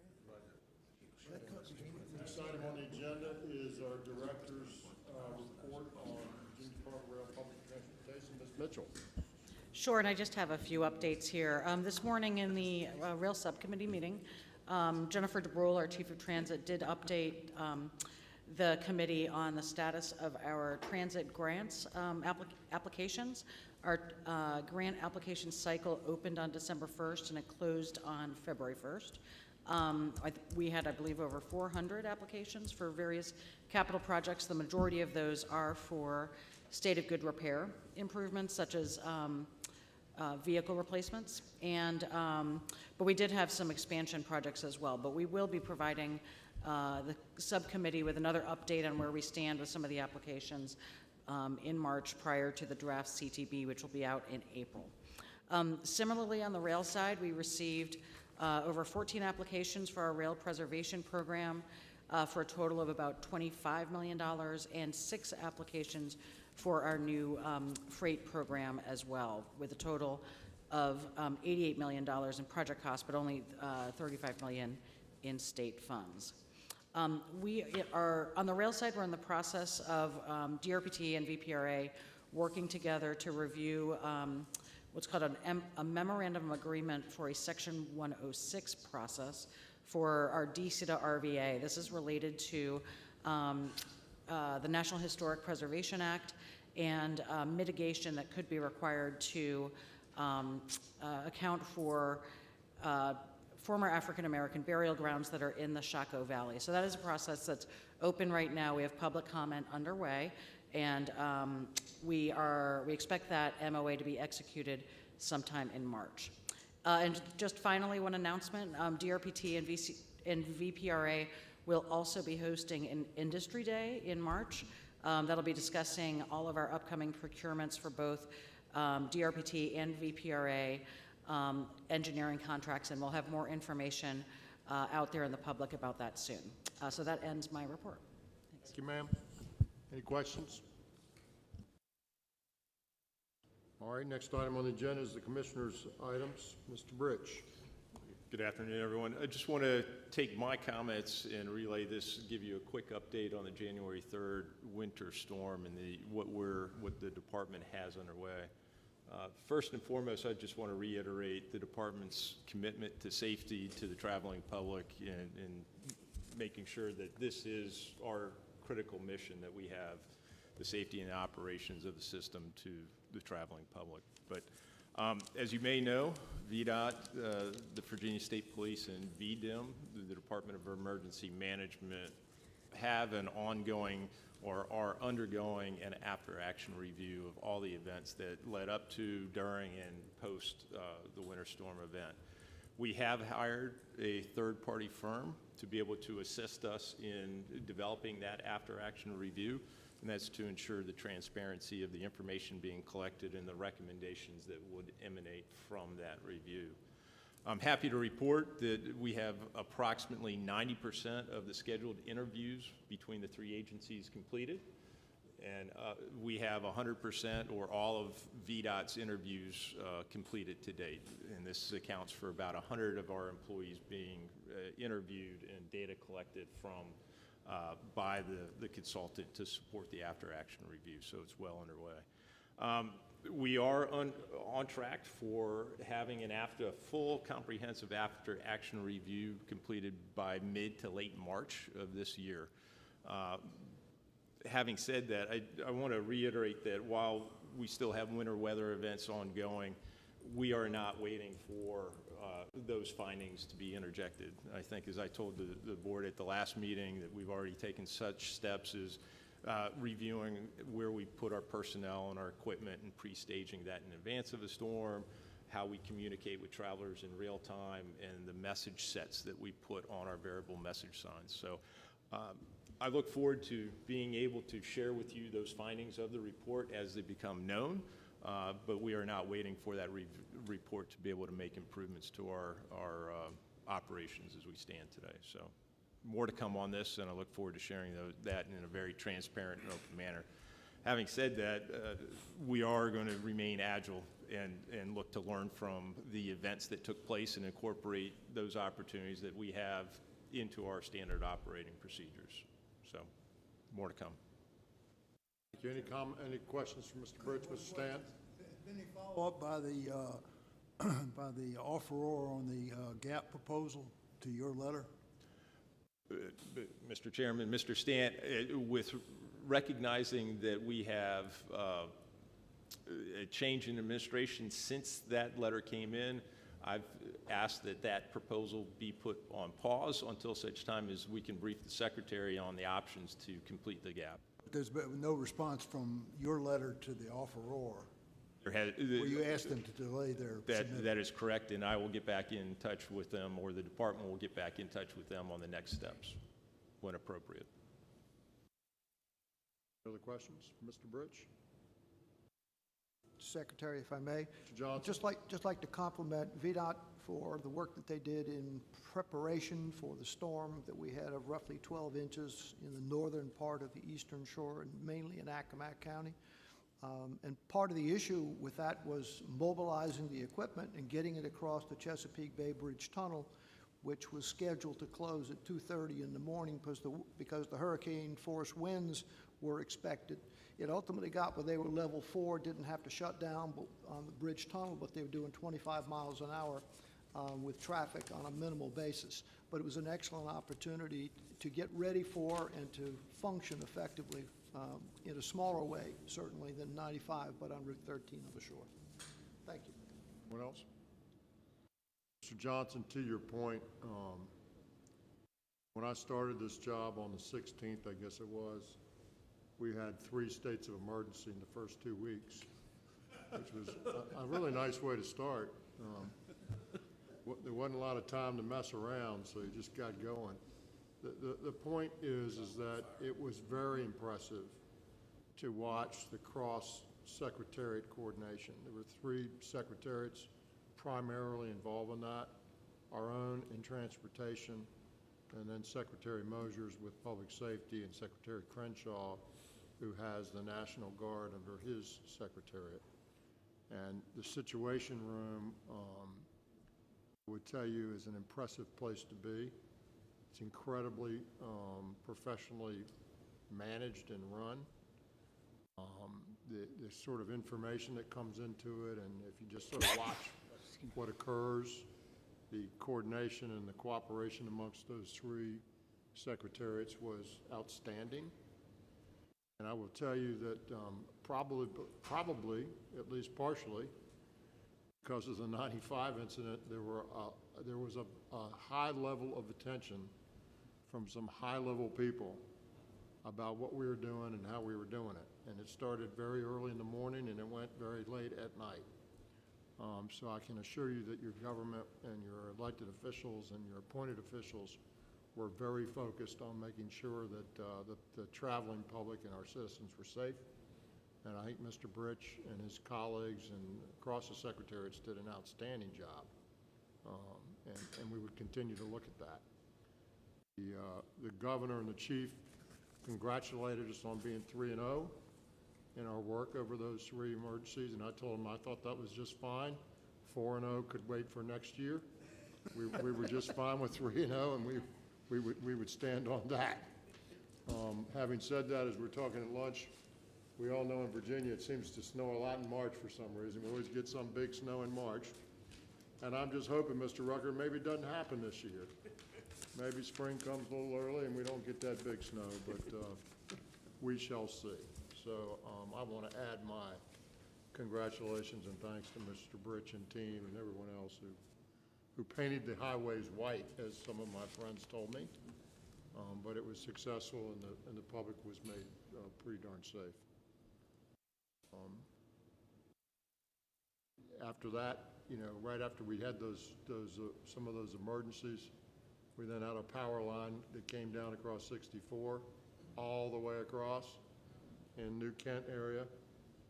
Thank goodness it was at night, and so we didn't have a lot of traffic, and thank goodness we had good response.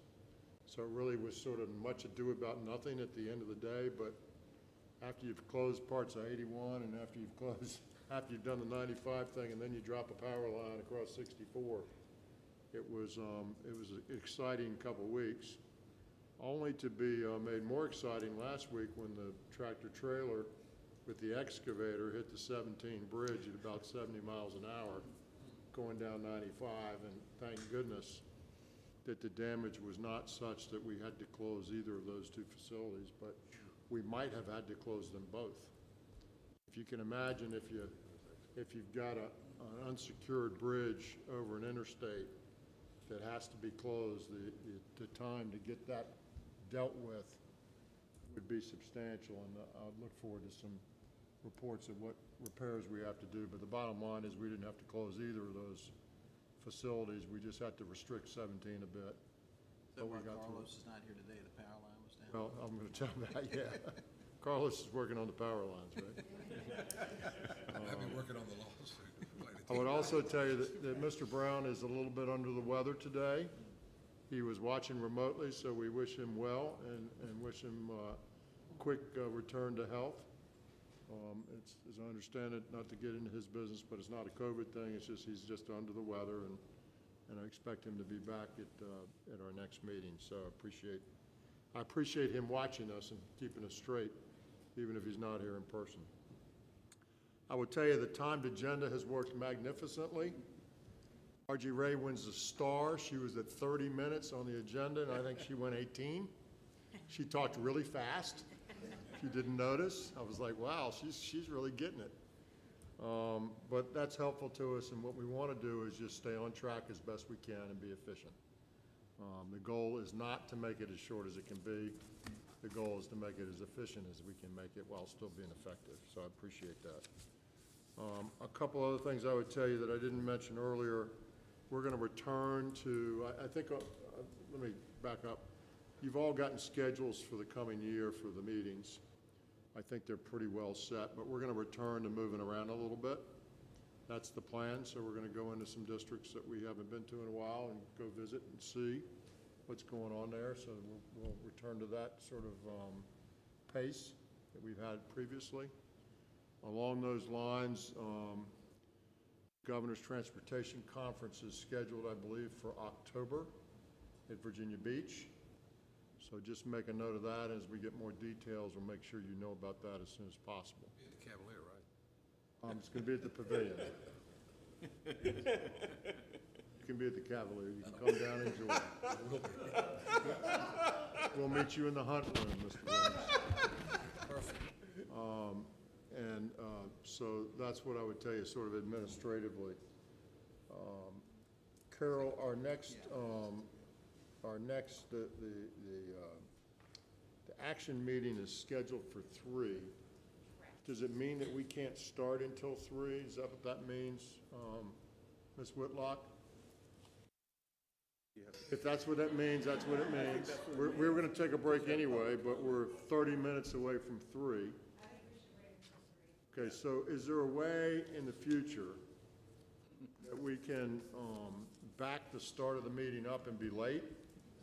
Or say it just continues after the workshop meeting and it just flows? Yes, and give an estimated time, but I think saying upon the conclusion of the workshop.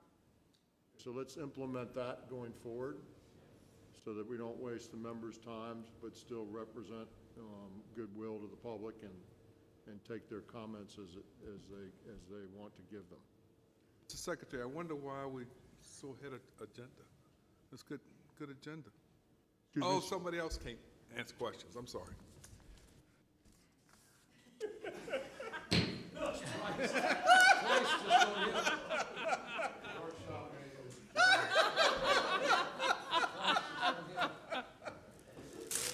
Okay.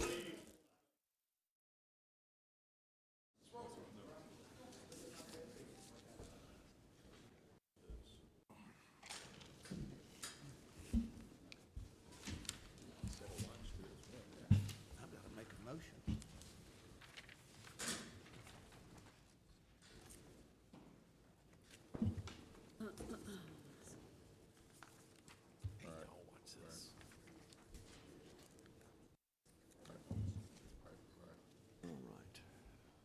And I'm going to call to order the February 15th meeting, action meeting of the Commonwealth Transportation Board. The 3 o'clock meeting, and we're starting timely. First item on the agenda are public comments. Is anyone signed up to speak from the public? Mr. Whitfield, welcome. Thanks for coming down. Travel all the way down here for nothing. It's true. Come on up and talk to us. Never get within 3 feet. How are you, sir? Thank you. Secretary, congratulations, and members of the CTB. I'm Rob Whitfield with the Fairfax County Taxpayers Alliance. And I've been coming to the General Assembly since 1996, except for most of the last 2 years, of course.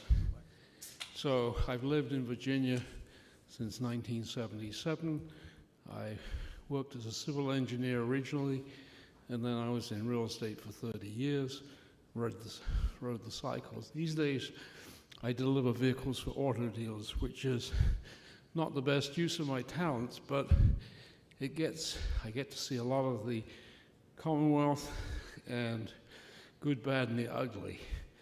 And unfortunately, there's quite a bit of not so good these days. So let me try and be positive first. Oh, by the way, before I forget, you need to give some directions as to where to park in this area, other than on that street down there, because I just got tied up near VCU, and it's a lot of construction. So, and then earlier in the day when I went across to the General Assembly, I was almost knocked over by a, whatever you call the electric mopeds going at 20 miles an hour on a sidewalk. So priority one should be speed limits for scooters on sidewalks. But to the big... they belong on sidewalks. What's that? I don't think they belong on sidewalks. Well, anyway, on the big picture stuff, we are facing for transit very challenging financial times. Obviously, Paul Wiedefeld testified to Congress a couple of weeks ago saying that it was not a sustainable financial model, but it's yet to be devised what is a sustainable model, who pays for what. And such is true also for the major Virginia Rail Plan project, which at present is estimated to cost $3.9 billion for the first phase. And as I sent email to some of you over the weekend or last week, the Purple Line announced in Maryland, between Bethesda and New Carrollton, that the cost projections have gone up 68%. So I would suggest that your cost estimators in both roads and in rail projects need to start sharpening their pencils. We were already told in Fairfax County last year that VDOT came back with cost estimates for some of the projects in Fairfax County that were 40% higher than what had been submitted to the Commonwealth the previous summer.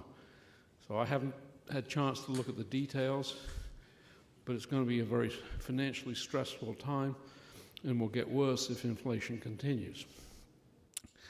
I will give you the good news and bad news. On the highways, I had to go down one night 10 days ago to Newport News to deliver a vehicle on short notice. The good news is I-95 and I-64 were clear. The pavement and the signage was mostly good to excellent, the lane markings. But there was a problem with, I don't know whether it's caused by condensation, but some of the signs on 64 were not readable because of some kind of hazing over. So that may be a local problem. I did ask Mr. Britch several times, had they installed a fog warning hazard area down by the river in York County where they had the terrible accident 2 or 3 years ago? I don't think I've had an answer. I'm still waiting. On rail, the Silver Line is delayed yet again. Somebody told me this morning it might be delayed another 2 years. I haven't got that confirmed. I am concerned about cost overruns and who pays at a time when some people in DC and elsewhere want to have free transit ridership for people. Clearly there needs to be some form of means testing so that low-income people are accommodated somehow. But one of the problems we have is on the Silver Line is that many of the federal workers who take advantage of the transit benefits are GS 13s to 15s making $110,000, $120,000, $150,000 a year. And frankly, I don't think the rest of our taxpayers should be subsidizing such people. So come back to safety. You had discussions this morning about, I've been dealing with John Lynch over the last 2 months. I don't know if he's here, I didn't see him, complaining about the lack of safety in the construction zones on I-66 outside the Beltway. I've written maybe 3 or 4 emails in the last 2 months. I have not yet really seen what I call tangible progress. And in fact, coming back from Newport News the other week, only when I got into Fairfax County were the lane markings and the lane reflective strips not visible on I-95. Obviously, I-66 is a disaster zone. There are accidents every day, and your board should look into this matter immediately. I've given John Lynch fair warning. I didn't tell him I was coming here today, but if nothing is done in the next couple of weeks, I see no alternative but to contract the National Transportation Safety Board, because it's quite unacceptable, the lack of signage, the lack of proper pavement markings. I could go on and on. Anyway, we're into a new administration. Hopefully we will have a reset button. I do look at cost effectiveness of projects, and so therefore I did mention to Jennifer this morning that, or actually to Steve Pittard at lunchtime, that the Virginia Railway Express ridership was down as much as 85%. It's still down by more than 2/3. And so the question was the assumptions behind the figures presented to you earlier. I asked Steve what were the ridership assumptions. He said we're looking into the Virginia Railway Express situation. So these are not questions that can be answered today, but I'd be glad to work with you all in this term. And I look forward to you coming back to Northern Virginia for your meeting sometime this summer or spring. Thank you. Thank you, sir, for coming down. I always appreciate your input. Anyone else that signed up to speak or would like to speak at this time? Hearing none, we're going to move on. The approval of the minutes is the next item on the agenda. The minutes were distributed in your package last week. Are there any comments, questions, suggestions? Approval. Additions? Move approval. Mr. Yates moves approval. Mr. Johnson seconds. All in favor say aye. Aye. Aye. All opposed say no. Are there any abstentions? All right, thank you very much. Next item on the agenda is the action on the discontinuance of the secondary system of Route 743 in Russell County, located in the Bristol district. So, Mr. Hofrichter, tell us about this. Good afternoon, sir. Thank you, sir. Bring before you discontinuance of 0.2 of a mile of Route 743, also known as Roller Coaster Road, in Russell County. This is a dead-end section of roadway. There's a railway involved, and the adjacent property owner requested the discontinuance. The county is in support. We've advertised, and there were no comments received. Thank you. Any questions? Motion? Mr. Folks? Secretary, I move approval of the request to abandon this secondary road. Discontinuance. Mr. Williams seconds. Or Mr. Merrill? No, just a second. Second. All in favor say aye. Aye. All opposed say no. Are there any abstentions? Thank you, sir.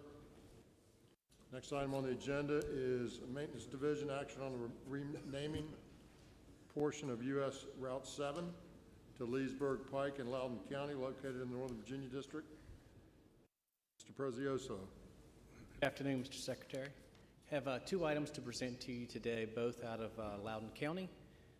The first one is the renaming of Route 7 within Loudoun County from the Harry Byrd Highway to the Leesburg Pike. Both of these actions were part of a multi-year, multi-month effort on Loudoun County to look for opportunities, and they had a great, sizable public interest and outreach to be able to come to this conclusion. Mr. Chairman, Motion, Ms. Hines. I move approval. I would note for my colleagues too that both of these are reversions to earlier names of these roads. So, you know, there's nothing new here. We're just going back. We're going to do these. I think we did them one at a time. So, Second. Mr. Rucker. All in favor, say aye. Aye. Mr. Dodson. Yes, I have a question real quick before you take a vote. Obviously, the issues in Loudoun County, and the name of the road is in the town of Leesburg and Percival. Do they come in front of, they have the right just like cities to change their name without coming to us? Leesburg and Percival are both towns, Towns? and they're considered to be part of Loudoun County, and Leesburg and Percival both, as I understand it, agree with these name changes. Okay, and we're taking one vote at one time, Mr. Secretary. The other part, how long has it been Harry Byrd Highway? Afraid that's not an answer I have available for you, sir. I'm sorry, Mr. 40-something. Dodson. I would guess at the same time a lot of other names were changed to Confederate names or, Well, that was Harry Byrd. desegregation kind of names, so. I guess Harry Byrd Senior rather than Harry Byrd Junior, so I guess it after he passed away, like. Probably in the 40s, I guess. But that was the name before, it was called Leesburg Pike? Yes. I always knew it was the Leesburg Pike. Yes, it was always Leesburg Pike before it became Harry Byrd Highway in Loudoun. Okay, in Loudoun. And since the towns are obviously under Loudoun County, then the towns were okay with the change of the name too? And in fact, I did double check that, I knew you were gonna ask me a question about it. Well, thank you for your confidence. So yes, I double checked, and the towns were consulted, and their residents participated in the process. Did it have a cost factor in relation to changing the names? I'm sure they had to detail that, but I don't know the answer to that either, Mr. Dodson. Right. It's Thank not you. our business, actually. They ask, they gotta pay. Thank you, Mr. Secretary. Secretary, I had one question. Mr. Merrill, Thank you. Have you had any conversations with Clark County or Frederick County? Because the Harry F. Byrd Highway continues west from Loudoun County into Clark County and on into Frederick County. So I'm not aware of any in Frederick County, and I've not seen anything about Clark County. I was just curious if you've had any conversations with them. Mr. Secretary, Mr. Merrill. No, sir, we haven't. We respond to the requests that come directly from the county. These are county-initiated actions, so each county acts independently, similar to what we did with Route 1 through the past year or so, where individual counties approached us one at a time. that's a good question. Is there a guideline when you have a highway is it county by county and that's that? When you have a roadway that's named X, and X roadway goes through 12 counties, does each county sort of have their, and cities would be different because they're independent of the counties, but yeah, either way. And somebody's gonna show me how to turn off this phone. You know, the one problem with this job is, yeah, I understand that, but I can't seem to, I go to airplane mode because I can't figure it out. I now have 2 computers, 2 phones, and 3 iPads. And I'm like, this is crazy. Now I know what Secretary Valentine was dealing with all these machines up here. Somebody's gonna show me how to work the iPhone, but I apologize. As Director of Maintenance Division, I might be able to answer the earlier question, but the technical support I cannot help you with. We're gonna ask the IT subcommittee to help. Yes, sir. As far as namings go, the individual counties can request the namings. The General Assembly can also do a statewide or a corridor-wide naming as well. But individual counties can generally only request for what's within their jurisdiction. We have a lot of roads that have 3 names, I mean, literally, 3 names. Which is a little silly, but I get it. Okay, well, anyway, we've got this on the agenda. Where are we on that? So we've had a motion, we've had a second. You asked your question. Mr. Dodson asked his question. Are there any other questions? That was only on the one for. So that's the one we're still on. Thank you. We're still on number 2. Number 1. No, well, it's item number 2, Mr. Rucker. Yeah, I know, but number 1. Item number 2. 2-1. We're on the Harry Byrd Highway in Loudoun County. Item number 2. Soon to be. Don't try to confuse me in my first meeting. All right, anyone else? All in favor say aye. Aye. All opposed say no. Are there any abstentions? All right, item number 3. Likewise, item number 3 is the renaming of Route 50 within Loudoun County from the John Mosby Highway to the Little River Turnpike. Mr. Secretary, I move approval. Thank you, Ms. Second. Hines. Mr. Rucker, Ms. Hines makes the motion, Mr. Rucker seconds. Are there any questions? I got a couple questions. Mr. Dawson. Was the name, I think it's pretty serious when we change these. I know it's going to rubber stamp, you know, and a lot of emotion, a lot of toxic emotion on these issues.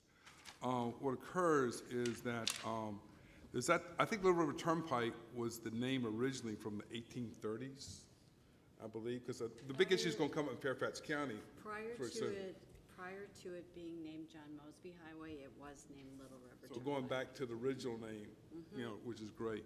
I do remember in the early 80s how the whole area was kind of not commercialized, but used as a promotion for the John Mosby area.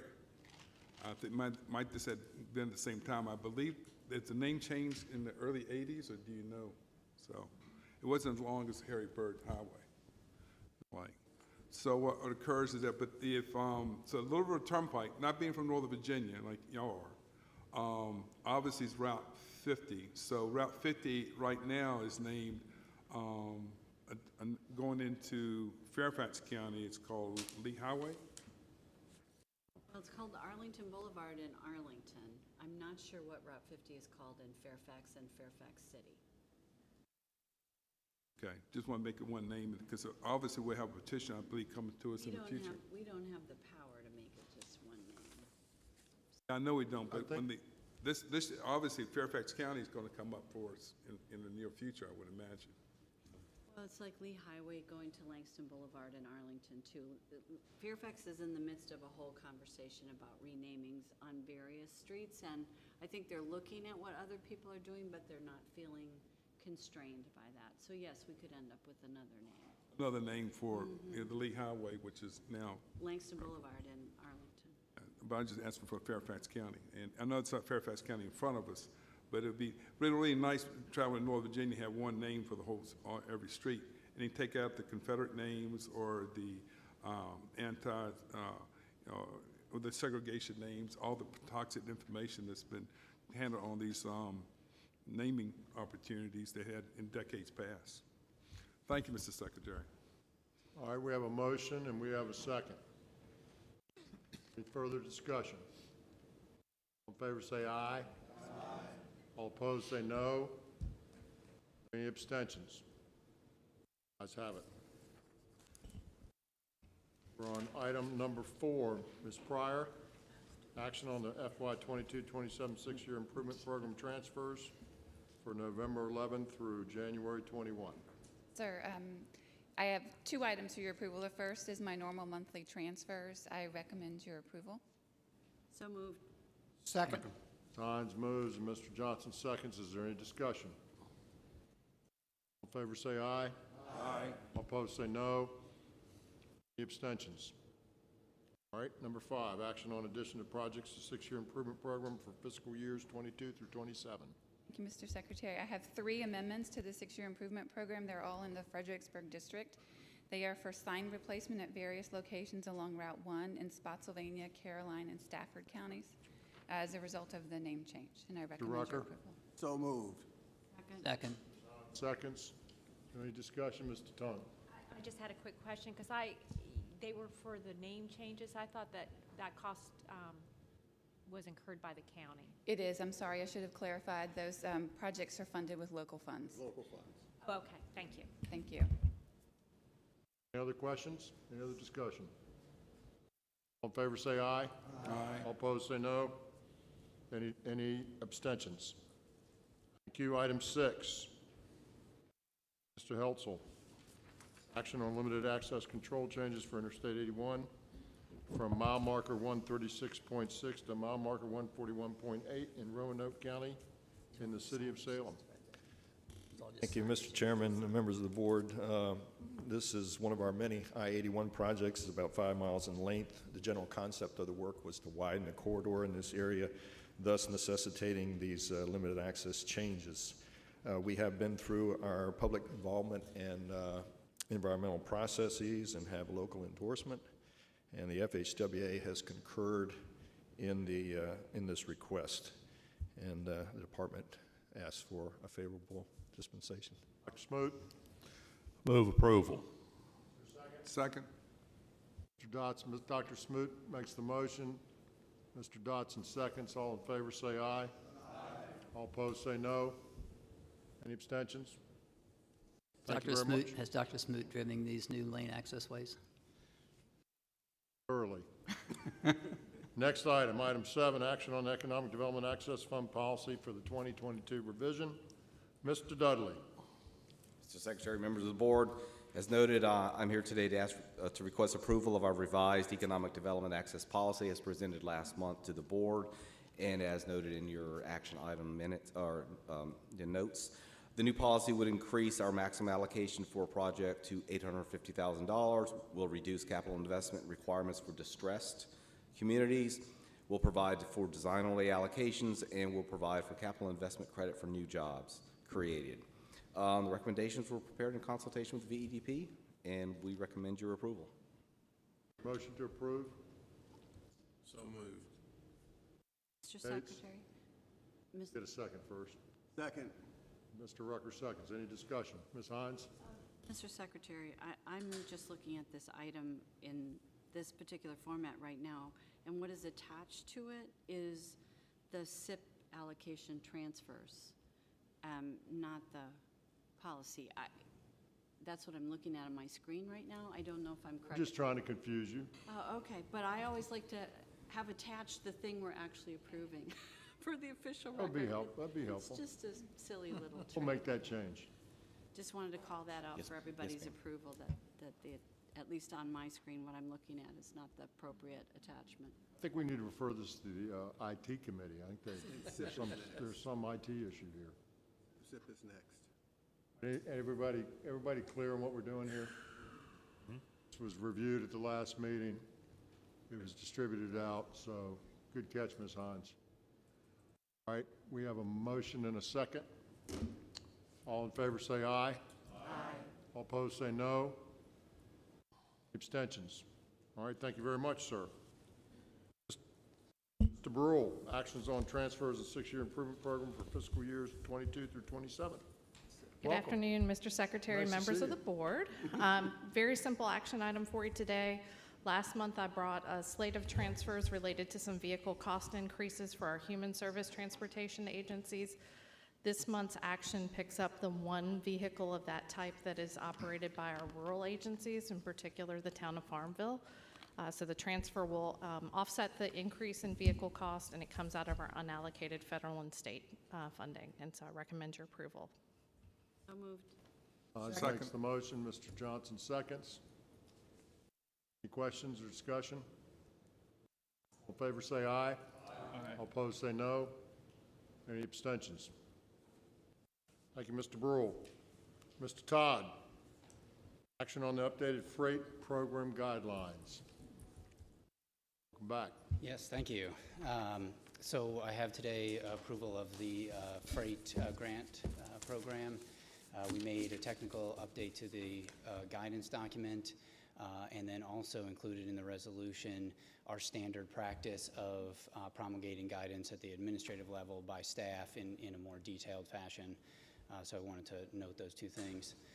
Also want to thank Ms. Hines for noting another attachment confusion. I apologize for that, and thank you very much to Carol for letting us distract you this morning while you had 100 of other things going on. So I believe we've provided that attachment as needed, and board members should be able to reference it as needed.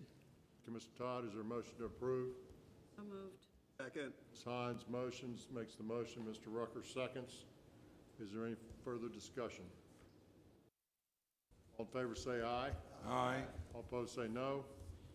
Are there any abstentions? Before Mr. Caples comes up, I think we maybe ought to take like a 30, 45-minute break and see how long we can make this go.